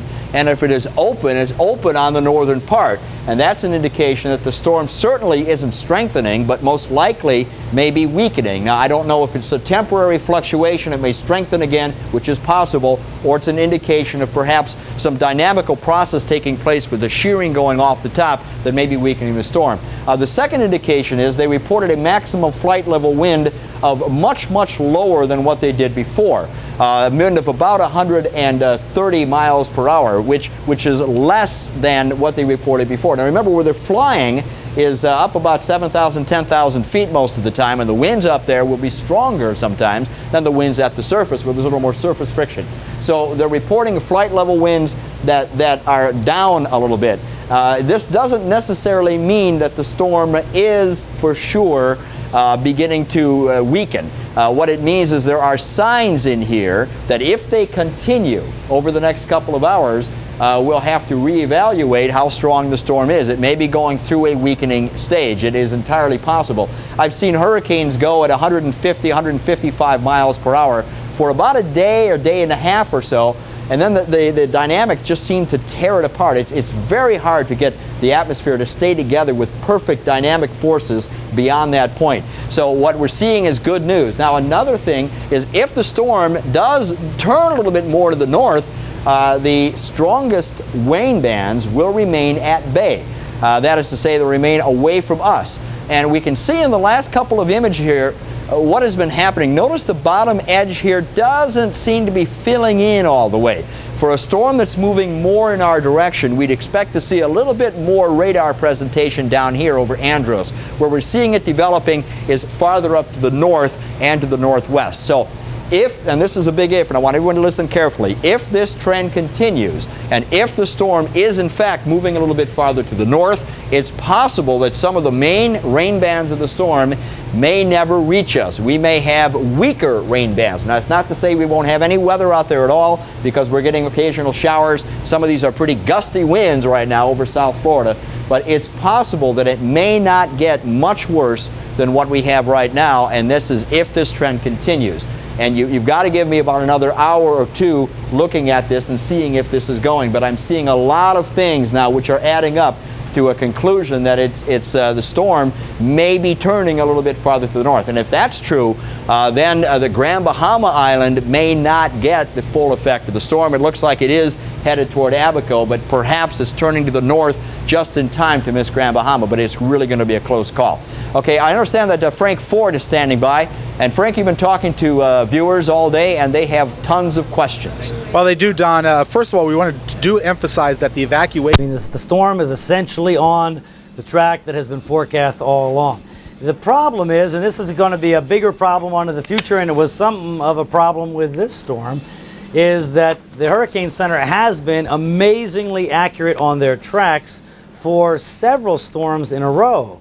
Now, Hurricane George last year, if you recall, let me see if I have I don't have another track there. I'll tell you what, guys, why don't you cue up a track for me there? Let me put up the radar 1 second while we do that. But Hurricane George last year didn't go quite on their track. You know, they had the track coming in closer to the Middle Keys. It ended up at Key West. It made that left turn there just as it was approaching the Keys, more or less. So imagine if that thing had made a left turn last night. Well, we would have been in deep trouble here in South Florida. You back up with the track. Okay, let me go back over to that here. And so here's the thing, is that their track, their official track, takes it up like this. Well, Hurricane George deviated over, but most of the time, the hurricanes have stayed right close to the track. Sometimes they get the timing goofed up like they did in Dennis. They kept saying it was going to move, going to move, going to move, and it didn't move. But they got the track right. It didn't go someplace that they were thinking it wasn't going to go. But you know, so emergency managers and the public in general might say, oh, they say it's going to turn. But sometimes it doesn't. They still have an average error of about 85 miles or so in 24 hours. Well, 85 miles in the case of this hurricane would put hurricane force winds over top of a large part of metropolitan South Florida tonight. So that still exists.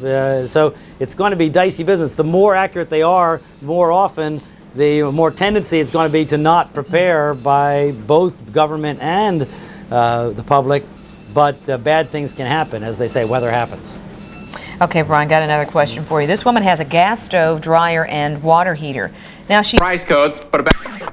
It's trying to tap the Gulf, but it may be having a hard time doing that, but it's still trying very hard to get very symmetrical, like we saw yesterday, those big areas of red and magentas underneath that eye, which is about 20 to 25 nautical miles in diameter. So it is getting squally out there. I hear the rain, Rick and Lori, on the roof, and the winds are picking up. By the way, it's high tide now.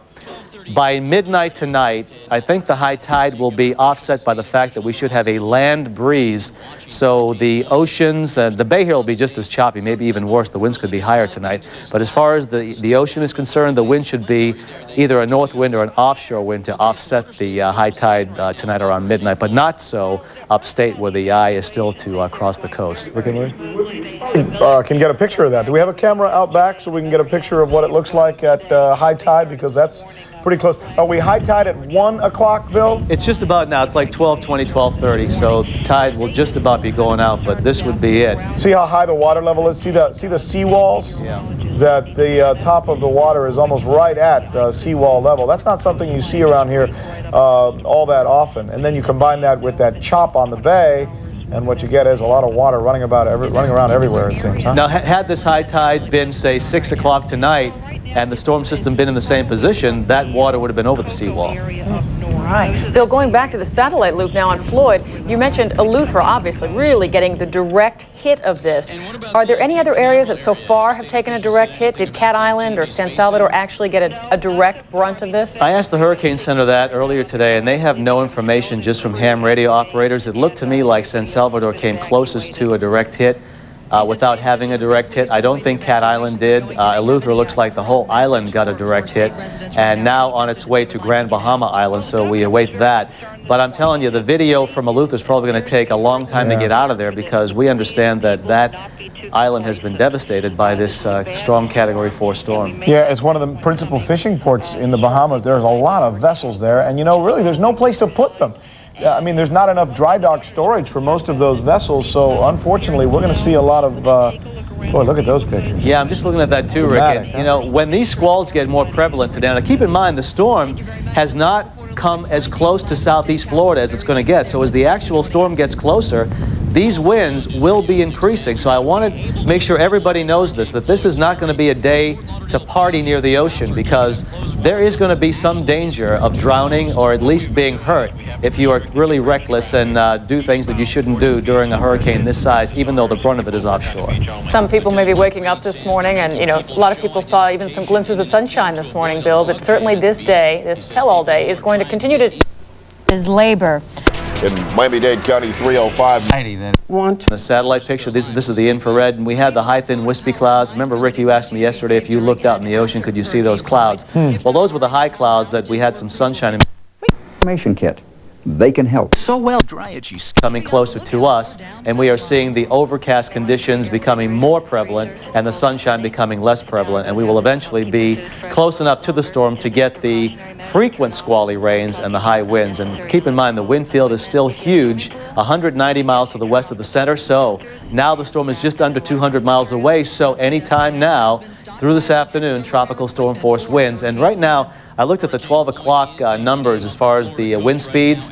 Basically, on the average, 20 to 30 mile per hour sustained winds, gusts to about 40. I would expect in the next couple of hours that to go up to between 30 and 40 sustained winds, with gusts to probably 50 and higher. And we're not talking just occasional gusts. It's going to be a windy day. We have a strong Category 4 hurricane less than 2 miles away, with a diameter of wind about 450 miles from east to west. Less than 2 miles away, you said? Less than 200 miles away. Okay. Did I say 2? Yeah. It's been a long day. It certainly has. And Bill, you mentioned yesterday that how Floyd actually cocoons itself, how it creates that bubble to kind of protect its own strength. Is it still just as strong as folks in the Carolinas and Georgia begin to prepare for this? Not really. According to the satellite imagery and the pressure reported by the reconnaissance, Lori, the pressure's up a little bit, the wind speed's down. There's always the possibility that as this gets over the Gulf Stream waters that it could intensify back to what it was. And it's only a mere shadow of its form. I mean, I shouldn't say that. It's just a little bit less than its former self, because it was 155, not 145. But even if it doesn't get over into the warm Gulf Stream waters and go back to a 155-mile-an-hour hurricane, there are a couple of other factors that may weaken it. If those don't weaken it, it could go into either Florida or the Carolinas or Georgia as strong as it is right now, a strong Category 4. And that would be, you know, when you talk about the condo developments and the population explosion on the coastline, this could be catastrophic, even with an adjective that only should be extreme when you're talking about a Category 4 storm. What's the track right now? Is it north-northwest or west-northwest? West-northwest. And I talked to Ed Rappaport. If you look at this eye very closely, it does bounce around, but they average out the wind direction, and the vector is a little bit more toward the northwest than it was this morning, but it's still on a compass. It would say west-northwest. A little bit more bend to the right would make it northwest. And what are the steering conditions at this point? What are they expecting it to do later on? They're expecting that turn, Rick, and that trough is going to be the one to do it. And then I'm going to show you that, because this is the next picture on the loop. This trough is strong enough to affect it. Now, the question has always been, when is that turn going to occur? It never was going to be like this right angle turn. It was going to be the gradual turn from west to west-northwest to northwest to north, and then acceleration to the north or northeast. Where that happens is crucial. They're thinking that it's going to happen before it hits the Florida coast, but 2 models came out this morning, and we have a lot of models to look at. And 2 of them came out and say, hey, this thing is going to go so close to the Florida coast. One of the models had it on the Florida coast, skirting the entire coastline, half on and half off the coast, which, you know, possible that could happen too, and then going out back in the Atlantic and hitting South Carolina. So there are a lot of options here, but the turn is crucial, and we just don't know when that's going to happen yet. But the trough is influencing it, and that's why it is moving to the west-northwest now. All right, you know, Bill, we're going to get to a break, and then we're going to come back to you, and hopefully we'll be able. By the way, these are pictures from Haulover Beach. Yeah, the glimpse of sunshine. We had an idea to do. Now, as we see just a little bit of wind and rain at this point, the folks in the Bahamas are not so lucky. We're going to go right now to a phone interview with Don Ehrman. He is with Nassau Tribune. He can fill us in on what exactly the conditions are right now in Nassau. Don? Hi, Christy. Hi. Just to let you know, certainly there isn't anyone foolish enough to be out on the beach down here. Although the worst has passed, the winds are certainly quite strong. I mean, as I sit here, I can feel the building creak a little bit and certainly hear the wind ripping over the roof. Lots of trees down. I was out earlier this morning. I haven't had a chance to really get a sense of how much damage there is. There's some surge damage on the western part of the province, which is where we have a lot of our hotels and a few condominium, condo developments. I'm not sure how bad it is. Certainly on the streets, though, there's not a soul out there. Partly because there's a lot of trees. You have to do a lot of zigzagging to get around. Don, any reports of injuries? There are a few reports, although there's nothing confirmed at this time. I've just been monitoring, you know, the local media, and of course we're monitoring the situation as well. Most people, it kind of snuck up on us, but yesterday the city was quite in action. You could see everyone boarding up, and it was real eerie around 5 o'clock supper time, which of course anywhere is a huge time for traffic, people going home from work, and yet you were able to drive anywhere on this island and pretty well have the road to yourself. I mean, people got in that quickly, even though at that time all we had were the winds. But I think people took this one very seriously, and they're in their homes, they're riding it out. What about the communication systems? Are they still up? Well, telephone lines? The phone lines are still up, and you know, before we started talking, I was just reviewing the football scores on the internet, so that's still working as well. Some parts of the island are without power. It's strange how little pockets here and there manage to maintain their power, and 2 blocks away you can be without power. A lot of that could be just trees, though, falling on power lines. Now, you say it's beginning to die down, getting a little more quiet at this point. How bad did it get, though? At what point did we lose him? Oh, there he is. How long of a time did you have the roaring winds and the strong rain? Well, the roaring winds started, I would say, around 8 p.m. last night. The rain started sometime, I mean, it was coming in spurts, and it actually depended on which part of the island you were on.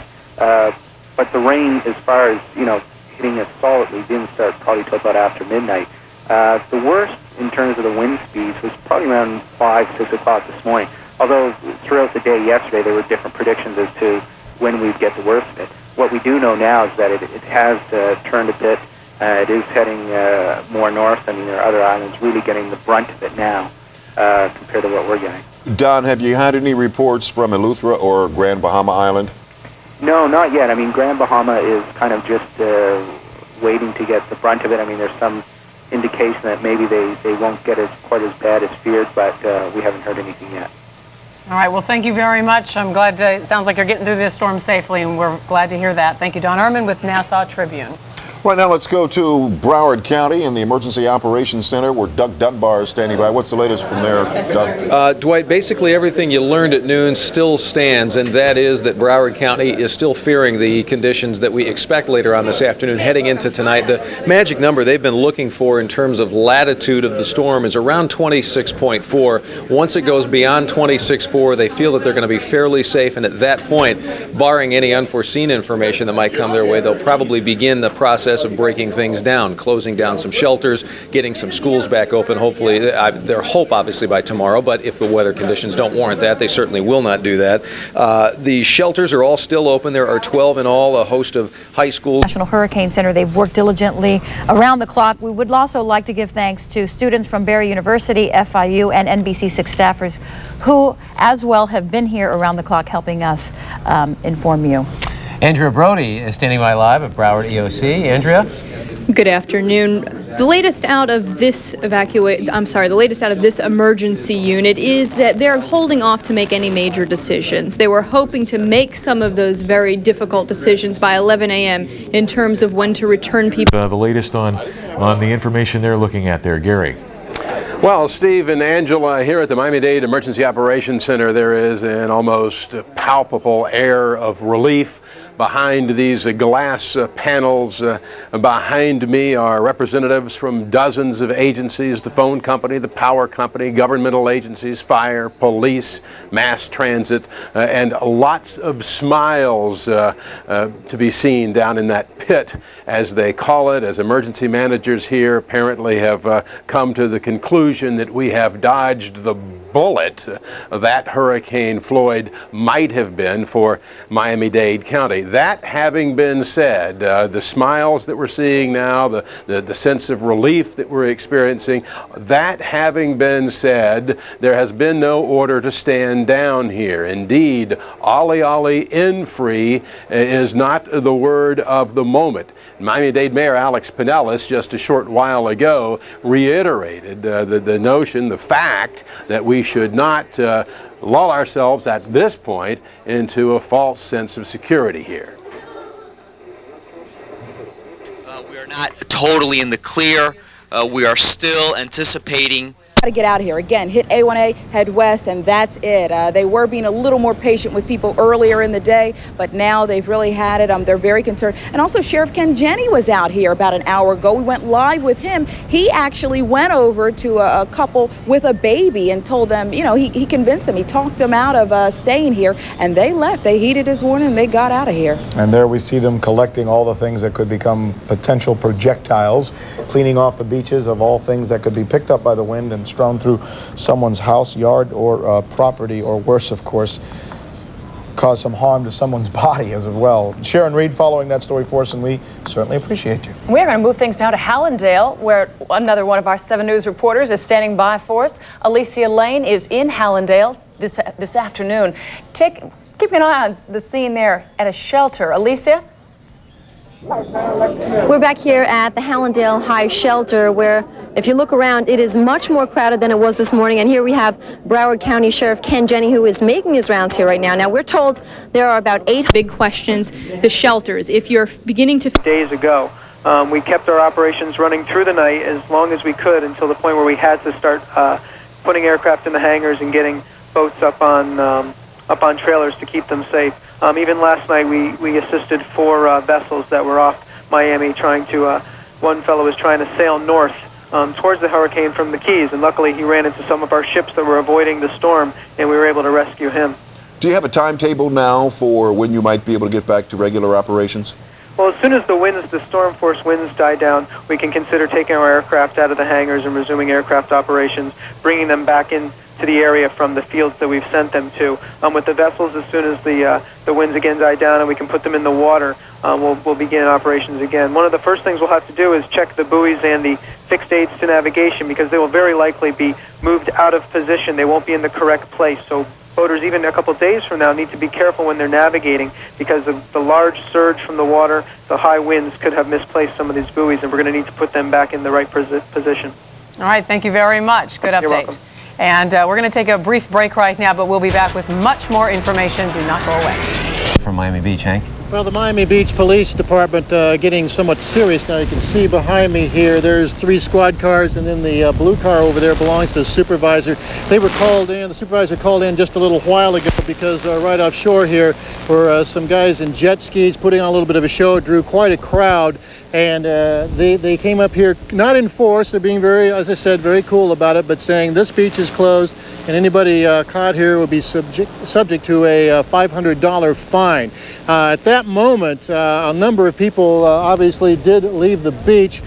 Several hundred went down that way. You can see the crowd heading that way. So the police have beefed up their efforts here on the beach. Now, I'm sure this coordinates with the fact that around 4:30 we're supposed to get heavy winds out here. So the city manager backed up his words with some action. They are trying to get people off the beach, because they consider the fact that this is an evacuated area and it can be very dangerous. Reporting live from Miami Beach, Hank Tester, NBC6. Okay, Hank, thank you very much. We did receive here at NBC6 some of the most frequently asked phone bank and email questions, and we thought we'd like to share them with you and maybe ask Roland.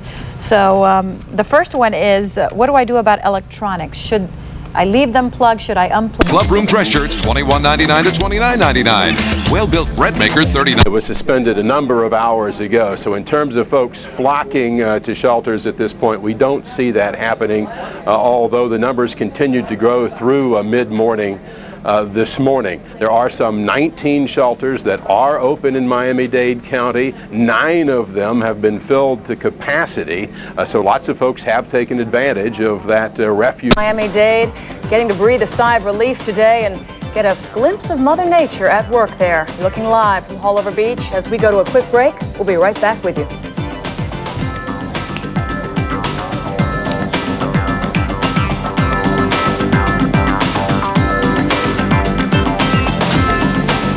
I'm finalized. At Boy, this Jackie, point, your career in public. And why don't, are we close enough to the top of the hour, or we could do We're getting there. We have a couple of minutes. We're supposed to do a top of the hour update, so we're going to hold off for just a couple of minutes. The timing on the wind is going to be, it's really tough right now, because what's happening is the hurricane is reorganizing itself right now.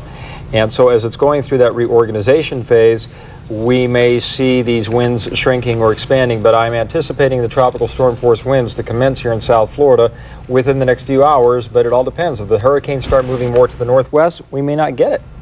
If it moves a little bit to the north, more west-northwest, then we might get it. One more question, Sure. Roland.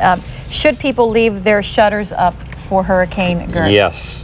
If you've gone through for Hurricane Gert. Hurricane Gert. If you've gone through the effort to put your shutters up, at this point, leave them up, because we may need them in another 7 to 10 days down the road. But at this point, we're hoping that that trough is going to move it more northward. Exactly. The same trough that is affecting this hurricane, Hurricane Floyd, is expected to be in the right off the coastline of the Atlantic in the next few days and just kind of re-amplify once again.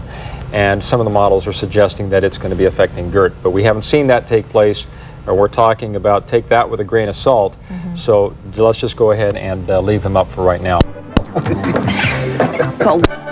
Fast food places, everything else is virtually shut down out here, obviously including all of the schools. The only thing remaining open at this point really are the shelters. Dwight? And now we're looking at a picture of the gridlocked traffic. On I-4, it appears that people are responding to the mandatory evacuation, but to look around you, the weather looks gorgeous. It really does. As a matter of fact, the sun has just come back out, so it's kind of hard to imagine what's going to be coming through here in 6 to 12 hours, and that's probably the hard part and the hardest point to get across to a lot of people. Now, of course, they are telling us here about 2 o'clock in the morning, they're expecting 20-foot storm surges, which is pretty bad news for this area, obviously, and between 5 and 6 o'clock this afternoon, 70-mile-per-hour tropical storm force winds, but it's hard, once again, to picture that when you see the skies looking as blue as they do and the sun out here. Coming in, though, the water was very, very choppy, and it really does look like a ghost town. Tamsin, you showed us pictures of people leaving town, or we saw pictures of people leaving town. What about the buildings themselves? Have they been well boarded up? Does it look like people have gotten well prepared before they left their businesses and their homes? It's funny, you see maybe 1 out of every 5 buildings actually boarded up with plywood, not too much of that going on. A lot of windows were taped, but it doesn't look like people in the businesses anyway were taking too many precautions like that. Some people we talked to said, look, you know, if it blows out, it blows out, that's it. The most important thing is getting out of here and getting my family out of here at this point. Some people are making their way over to Orlando, Apopka, and even Tampa at this point. That was what a lot of the evacuees said on their way out of Brevard County this morning and through this afternoon as we were talking to them while they were trying to leave. What's the situation with regard to shelters being open in Brevard? The shelters at this point, there's a number of shelters in the area and all are open. They've got one big shelter at the Greyhound racetrack just for animals. Then all of the other shelters are for people. Obviously schools, community centers, even the community college campus is open at this point.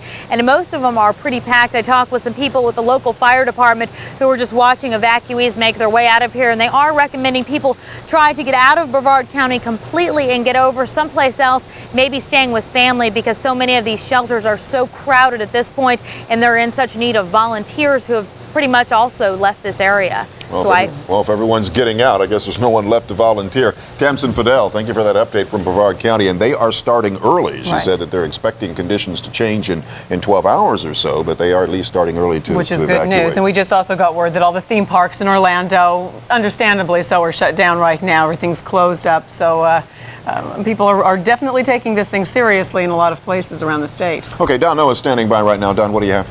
All right, I've got a radar representation here. What we're looking at is over the past 6 hours of radar echoes, and we're getting to the last part. See this right there? There's a feeder band. Now, that is a hefty one that is right now approaching the central Florida coast. And if that continues, which it probably will, it will be on shore very, very shortly. Here is the main part of the storm here, and this little semicircular thing is caused by the radar limitation. We're looking at the radar from Melbourne as well as the radar from Miami, and that's sort of the limit on this range that we have presented here. But notice how most of the rain seems to be now more concentrated up to the north. And if you look at this, you can see kind of a circular motion, a definite circular motion, but the heaviest rain bands appear to the north, and these down to the south are getting a little bit weaker, and we're also going down to the south as well. So based upon that, it looks as if the storm may be lifting out a little bit to the north. Miles Lawrence? And is pounding to the northern Bahamas with winds of up to 145 miles per hour. The hurricane is moving toward the west-northwest near 14 miles per hour, and the maximum winds are 145 miles per hour. We have a hurricane warning up for all the coast of Florida. We have a hurricane watch up for the coasts of Georgia and South Carolina. And the hurricane is expected to move dangerously close to the coast of Florida, primarily central and northern Florida, later today and tonight. The hurricane warnings for extreme southeast Florida will probably be lowered or downgraded to tropical storm warnings later today.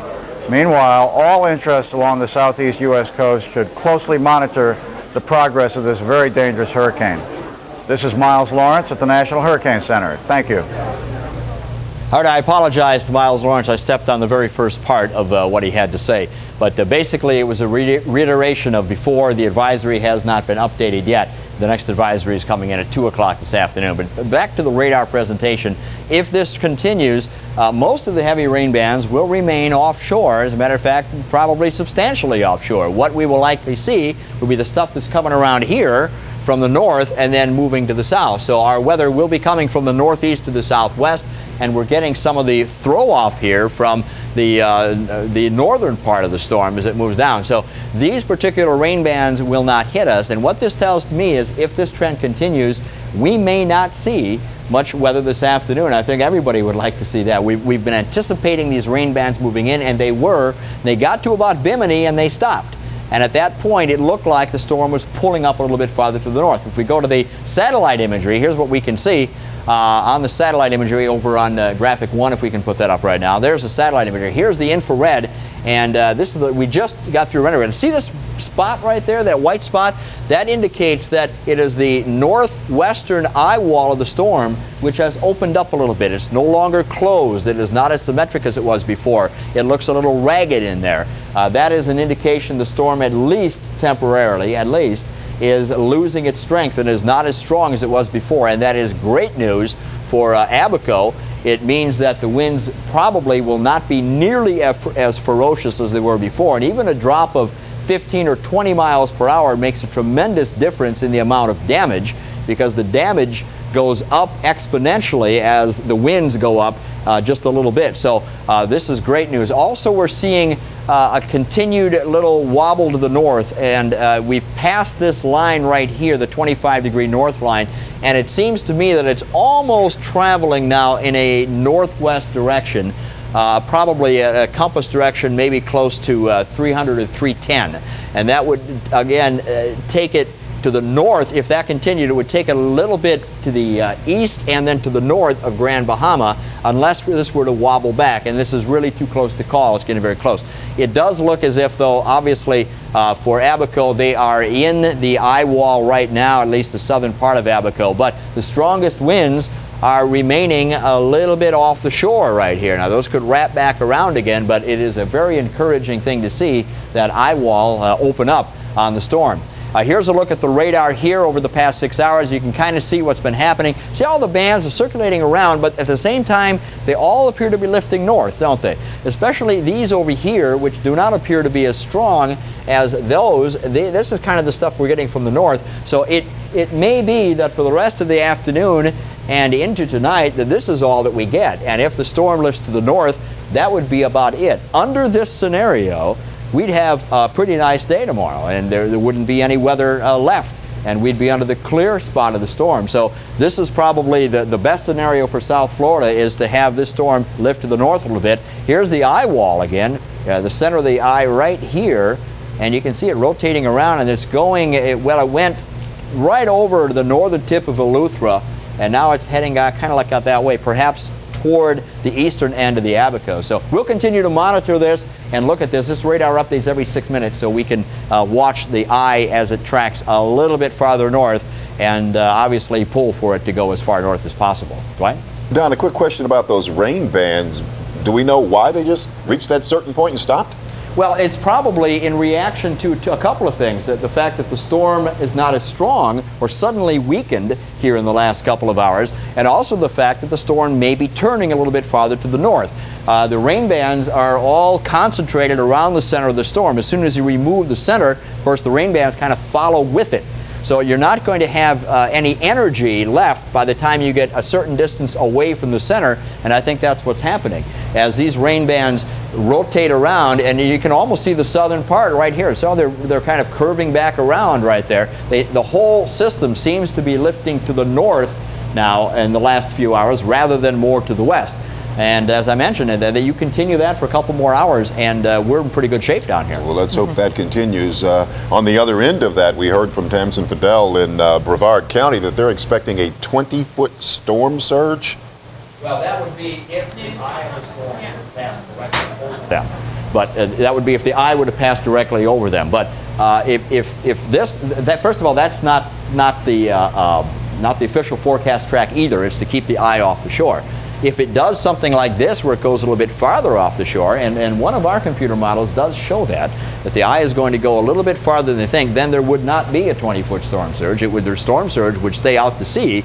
There would be coastal flooding, but it would be much, much less than that. You'd have beach erosion and you'd have that sort of thing, but you wouldn't have the quote-unquote storm surge from the hurricane. Hurricane Floyd is full of surprises. Thank you, Don. Every half hour, it seems. Gwen Belton is at our breaking news desk right now. She has some new information about Miami International Airport. Gwen?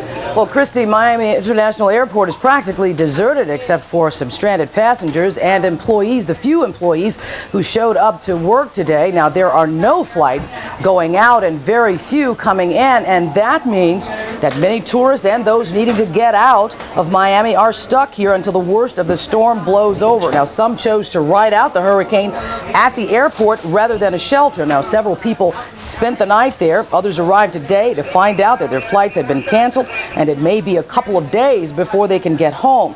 Many counters are closed, and customers are left waiting to hear from their airline. Well, it's kind of disappointing because we were scheduled to be in South Beach until yesterday, but we had to evacuate the hotel last night at 6 p.m., so now it's just trying to get back. We were expected, back at work for tomorrow, but we won't be there until Thursday, hopefully. That's when your flight leaves? Well, no, it'll Wednesday afternoon, but not able really to get back till Thursday. I just want to go home. That's all I want to do. It was fun for a minute, but then it just got silly after. I just want to go home. Now, when that will be, it is still uncertain. Now, MIA officials say the airport is open, but flights are left up to the individual airlines, and we've gotten no word yet from any of the airlines at MIA as to when they'll be up and running again.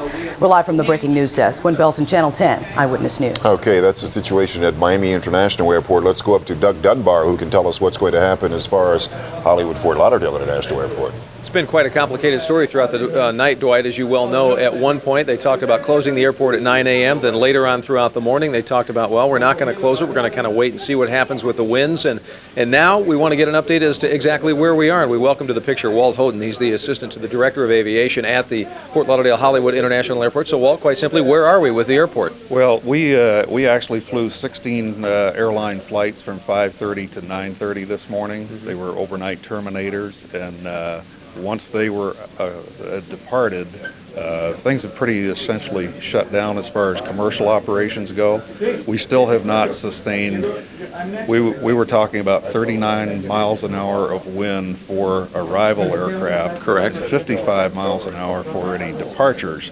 So we really have not achieved that at this time. And those winds, just so we're clear, those are maximum winds you could sustain. Right. And those would even change. I talked earlier if, in fact, they might be severe crosswinds. That's exactly right. I mean, if we had, the diagonal runway to, to utilize some of that crosswind component, then and say you had an evacuation flight coming out of the Bahamas or something like that, it would not be prudent for us to not allow that to land. So as we stand here with what you just told me, where do we stand at the airport? How many people are laying around, sitting around, wondering what the heck's going to happen?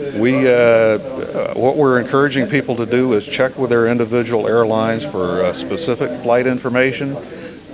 We do not have any indication of any aircraft or airline aircraft that will be starting up prior to probably early tomorrow morning once this blows by. Right. So technically the airport isn't really closed. However, so what you're telling me is airlines themselves have taken it upon themselves to say, hey, we're not going to fly in or out. That's really a judgment call on their part as far as weather and their... It sounds like most airlines are heeding the good judgment, obviously. That's right, yes. Just in this, to make a safe operating environment for their airline. Very good. Walt, thank you so much. We appreciate the update, buddy. All right, good luck to you this afternoon. So there you have it. As of right now, Fort Lauderdale-Hollywood International Airport is open for business, but there isn't a lot of business, and that's probably good news. Most of the airlines electing not to fly in and out this afternoon, as well as Miami International Airport. The private side of the airport, the FBOs as they're known, accepting private aircraft as well, and Lord knows if there should be some kind of emergency, the airport is certainly open for that option. That's the latest from here. We're live at the Broward EOC. Doug Dunbar, Channel 10.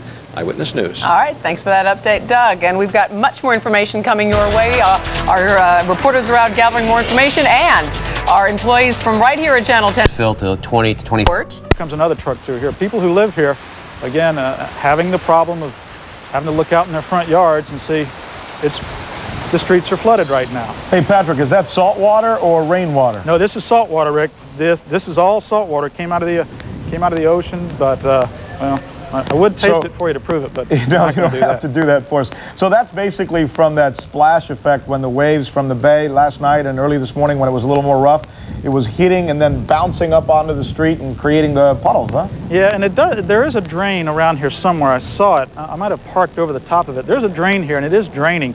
It's just not draining as quickly as the people who live here would like, but it is draining.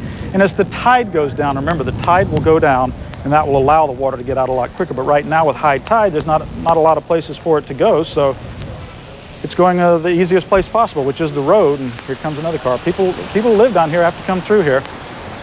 Well, if you want to provide, Patrick, if you want to provide a public service for the people of Hollywood, you can basically brush the debris off the drain, then it'll start to work again. Then again, yeah, maybe Rick, not. I didn't bring rubber boots today. I'm going to be working until probably 12 or 1, so if I'm going to get wet, it's going to be late in the day rather than early in the day. All right, we'll let you go for now, Patrick. Patrick Frazier. And we're going to check in now with 7's Deuces Rogers manning the fort for us right outside of our studios here in North Bay Village, where there's quite a heavy chop out there. There has been today. Deuces, yes, indeed. Yes, indeed. I know Rick was out here last night and there was a heavy chop. Take a look at the bay right now. I can tell you on a normal day it's pretty calm, and it's not too uncommon to see boaters out here and jet skiers out here. Thankfully for them, there's nobody out here. They're definitely heeding the warnings. But as you can tell, the bay is a bit choppy. The water level is a lot higher than it normally has been. It is windy out here. Now, as Belkis was talking about maybe about 10 minutes ago about the squalls that came in, we got one here about 20 minutes ago. As you see more waves come in. We got a squall about 20 minutes ago. For about 5 minutes, it just came pouring down, driving rain. We had to actually go inside. We're back out now. The sun is out.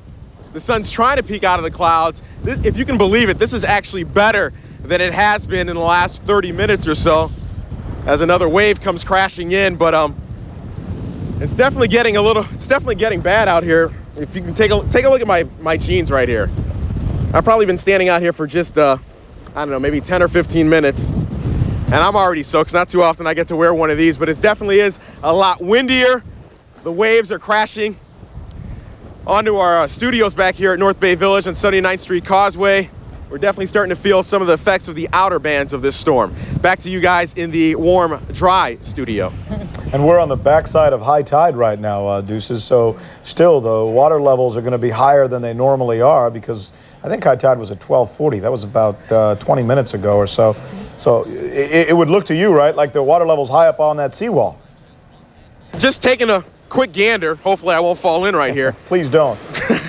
I'd say it's probably about maybe 1.5 feet away from the top, and normally it's probably about 3 or 4 feet, so it's definitely a lot higher than it normally is. And as you mentioned, it probably will get a lot higher, and it seems about every 30 or 40 seconds, like right there, we get hit by one of these waves.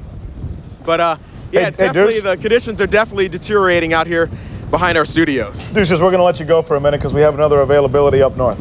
And we want to bring things quite a ways up north into Palm Beach County and the Lantana area, because that is an area where 7's Brian Andrews is monitoring things for us, and still an area under some serious threat of getting a pretty good brunt of this later today. Brian? Forecasters are telling us it's about to get wild and woolly here in Palm Beach County. The worst of it coming our way between 6 tonight and 6 tomorrow morning. Already we've had wind gusts here in the Palm Beaches registered up to 37 miles an hour, that within the last hour. We're told that right now, about 20 miles north of us, Fort Pierce is getting pounded with a severe thunderstorm that is related to the hurricane. If we take a look behind us, you can see Manalapan. A1A is the stretch of road that runs on the other side of the intercoastal here. It's completely shut down at this hour from just south of the town of Palm Beach to just below the town of Boynton Beach. If you are a resident in that area and you need to get back in, you can only do it with a driver's license. The shelters in Palm Beach County are at or near capacity. In fact, there was a report on local radio within the last hour that more than 1,000 people are right now trying to seek shelter at the South Florida Fairgrounds on Southern Boulevard, just west of Palm Beach International Airport. The airport is closed at this hour, along with several roadways, again, A1A and some of the beach-lying roadways that go in that way. The intercoastal waterway behind us here, choppy as all at this hour. We've seen waves just breaking up against the dock behind me. Up until yesterday, there were lots of boats tied up there.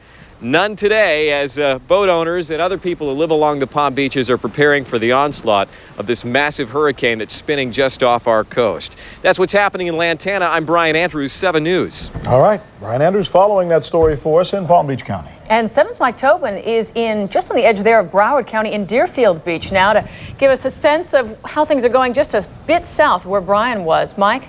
Well, what we can see now are some of these squalls that keep coming through. It'll be sunshine, then all of a sudden we get some of this rain that's coming through right now that blows real hard. And I don't know if you can see it. The wind is blowing almost due south. The rain's not that bad at the moment, but as we go out to the surf there, you can see there is just tremendous surf. The waves are, I'd say, at least 10 feet high. One thing you notice is that the surfers are all gone. Because for one reason, the surf's not very good out here. If you were thinking about coming out here and surfing, it's all chopped up from the storms. This isn't the kind of surf that has a nice long rolling curls that you can get involved in and have a really good time. So if you're thinking about risking it, don't even bother, because you wouldn't be getting good rides right now. As you look back out to the surf right now, we can see some of those curls as the waves are breaking. They pretty much collapse onto themselves. It's very choppy out there, and so choppy you can't even see where the rip tides are forming at this point. But the wind is pretty much heading due south out here. As it dries up, as the sun keeps coming back out, you see the sand really blows along the beach here. It kind of stings your legs, stings the side of your face because it's blowing down.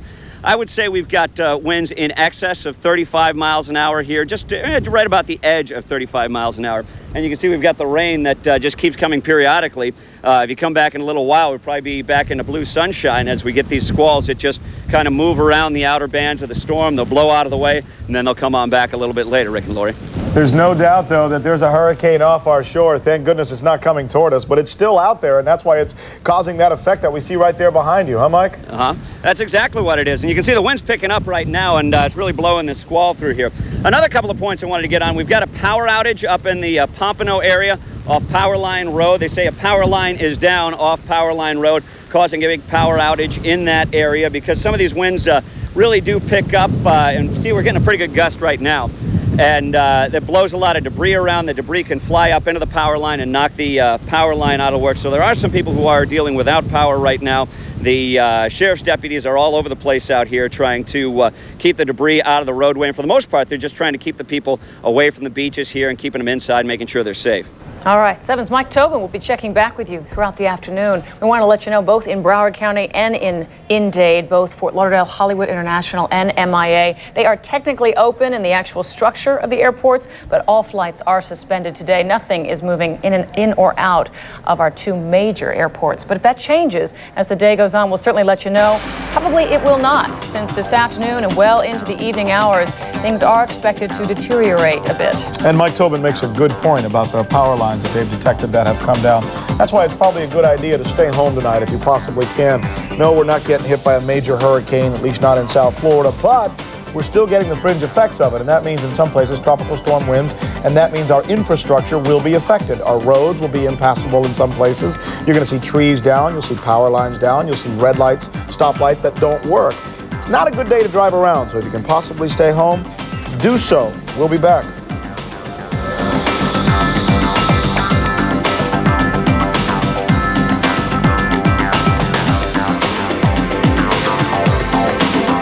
Up so and they can just like that, and as John pans up here, look at how fast. Here are the low line. Here's this feeder band that Don talks about. These squall lines. You see the dark clouds here, but up above, there's the blue sky and the white clouds. What a perfect example of what we have been talking about, what Don's been talking about for the last 2 days. But this is it. But just as quickly as it came, it is gone.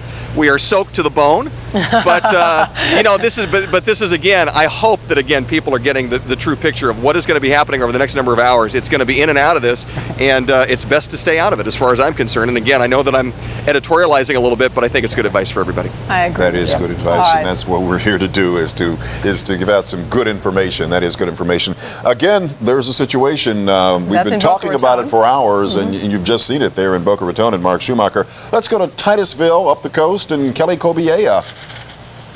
It looks Hi, like Dwight. Hi, how are you? Looks like your situation is deteriorating.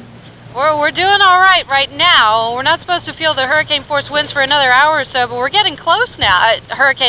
Tropical storm force winds for another hour or so, but we are getting close. The winds are blowing, as you can see. The surf has picked up out here. We are not exactly on the ocean, as we have mentioned many times before. We're about 15 miles from the ocean. We're on the mainland. There are some barrier islands between us. But you can see it's very choppy out there. The waves are breaking a little bit more. We're getting a lot more spray even from where we're standing right here. Now, I wanted to mention we've been talking a lot about preparations throughout the day, and we talked a lot about the hotel where we are staying. One thing I failed to mention the last hour, is that this particular hotel was built at a time when they had not had a serious hurricane or a threat. The worst that they have seen here is a Category 1. So even at the time this was built, there was no cause for concern, apparently. This is what the manager is telling me, that this building would ever need shutters or that sort of thing if a major hurricane were to come. So this is really their first experience with that. The worst they have seen is Aaron. Now, there are other folks in this area who live here who are going through the same thing, but they're taking a bit of a different edge to it.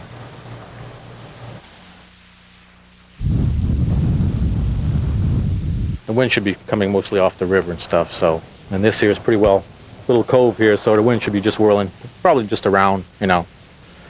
So I'm pretty sure we'll be all set. Explain to me how you're boarding up your windows.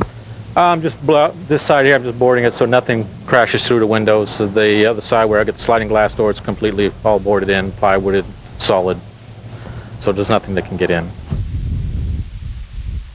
Flying high and hanging tough, his t-shirt reads, and Joe Langolis wants to live up to it as he and his family hunker down and wait for Floyd.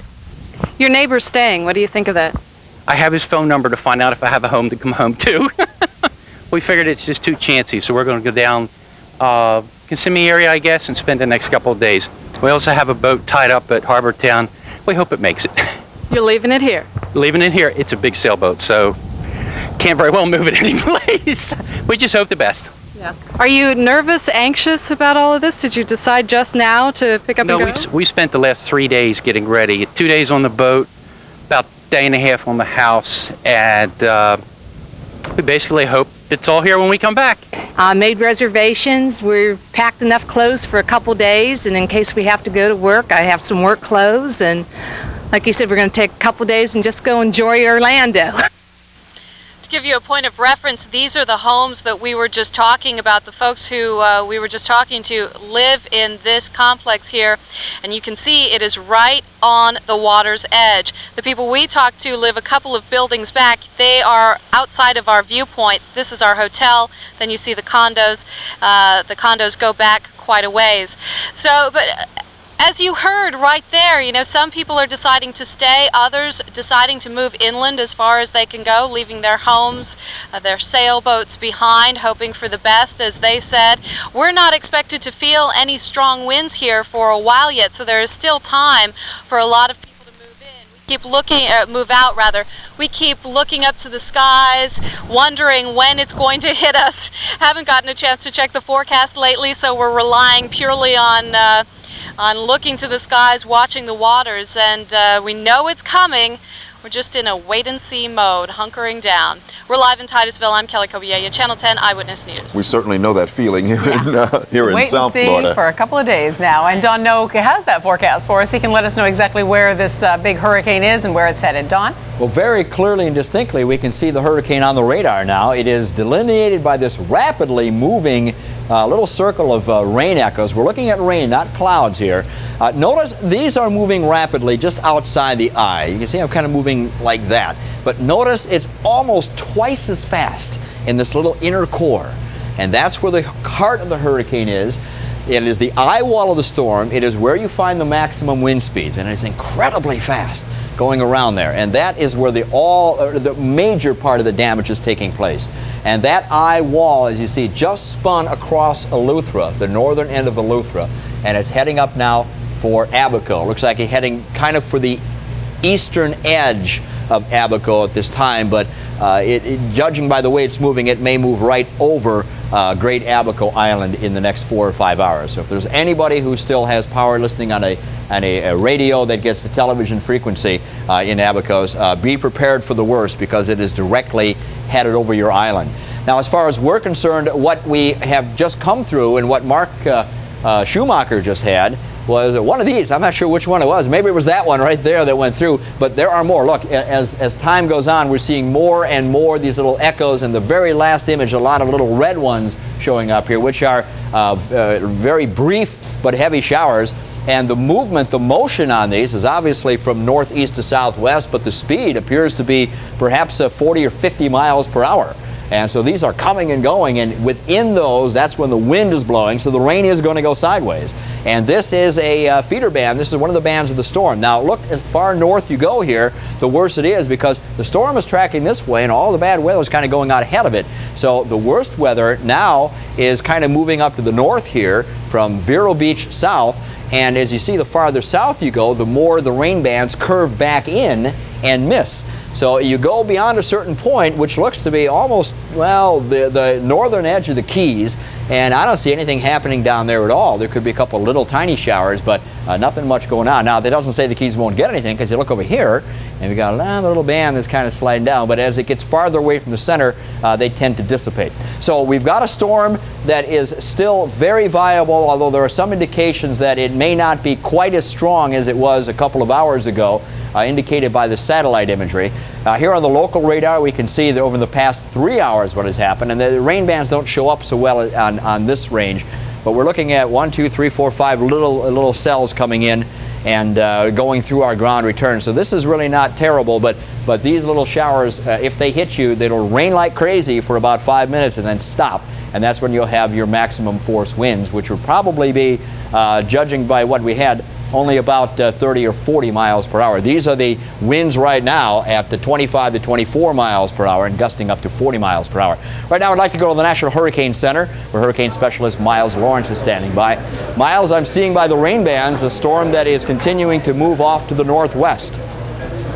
That's correct. Last few fixes from aircraft as well as a satellite suggest that the storm is definitely beginning to move toward the northwest now. All right, what would that do for South Florida? That lessens the effect of having severe weather down here and extremely strong winds? That's right. As a matter of fact, just looking at the most recent radar, we've been anticipating some of the rain bands to swing across South Florida, Dade and Broward County in particular this afternoon. And right now I don't see any sign of that happening. Now, as time goes by with this motion toward the northwest, maybe we won't see any at all, which would be most fortunate. Could you comment on the fact that I'm seeing a little less radar representation to the south, and also I'm seeing on the satellite representation, it looks as if the storm perhaps is not as organized now as it was a couple of hours ago. Is that something you're seeing as well? Well, we have been expecting fluctuations to occur, and sometimes the storm will get a little stronger and sometimes a little weaker. Now, if indeed a weakening trend begins, it'll take us a while to recognize that, and we don't have enough information to know whether or not that's true. And of course, we've said this many times, our skill at forecasting the strength of the storm is not in the same league with our ability to forecast the track of the storm. The Hurricane Hunter aircraft, I believe, returned in a report of, or didn't return, but radioed back a report of an open eye wall. Is that correct? No, I haven't seen that. I've been sitting here and haven't had a chance to see that latest. But if indeed the report is of the eye wall is open, that means it's not a solid ring of thunderstorms all the way around the center, then that is a sign of weakening. All right, well, that would be good news. And again, we don't want to say that this is definitely a trend, but this is the kind of thing we have to watch for several hours. Is that right? That's right. That's okay. right. All right, Miles Lawrence, again, I appreciate very much your time with us. Okay. And I'm going to let you get back so you can view the reports. I need time to get in there to look at reports, too, once in a while. All right, we've got winds generally in the teens and 20s in the north, kind of mid-20s down here, and the wind gusts have been higher. And they've been generally near 40 miles per hour at Fort Lauderdale. So if that trend continues, that might be about the strongest we'd see. It could be maybe 40 or 45. So we'd have to down our estimates of how strong the wind is going to be. And if the storm is weakening, if it's moving up to the northwest faster, we would experience a lot less weather and it would clear a lot sooner. And I'll get to that in a moment. We've got maximum gusts possible still over hurricane force in the northern half of Florida. From 40 to 80 mile per hour gusts are possible in Palm Beach to the north. 30 to 60 mile per hour gusts. It looks like it might be a little more toward the bottom part of that for Dade and Broward County, and 20 to 30 mile per hour gusts down in the Keys. Here is the coordinates. As of 11 a.m., we will have new coordinates coming in just a few minutes at 2 o'clock. Again, I want to show you the forecast track, which takes the storm up to the north and keeps it offshore. And this is our exclusive future wind model. And this one takes the track even farther offshore, runs from 8 o'clock this morning until 8 o'clock on Thursday morning, and it moves it almost due north. And if that's the case, if that verifies, it's going to be very good news for the eastern coast of Florida. Hurricane warning remains in effect from Florida City up through Brunswick, Georgia. So it looks like that the storm is making the turn to the northwest. The more it turns to the north, the better off we are. The more disorganized it is, obviously, the better off we are. And we're going to see if that trend continues, Dwight, for the next several hours. But right now, let's check out conditions on Hollywood Beach. That's where Eyewitness News reporter Lori Stein is right now. Looks gorgeous to me, Lori. It is gorgeous. A few minutes ago, though, we got a lot of rain right here, but it's beautiful right now, and people are still out here. Although I got to tell you, the wind is really beginning to pick up. Take a look over here.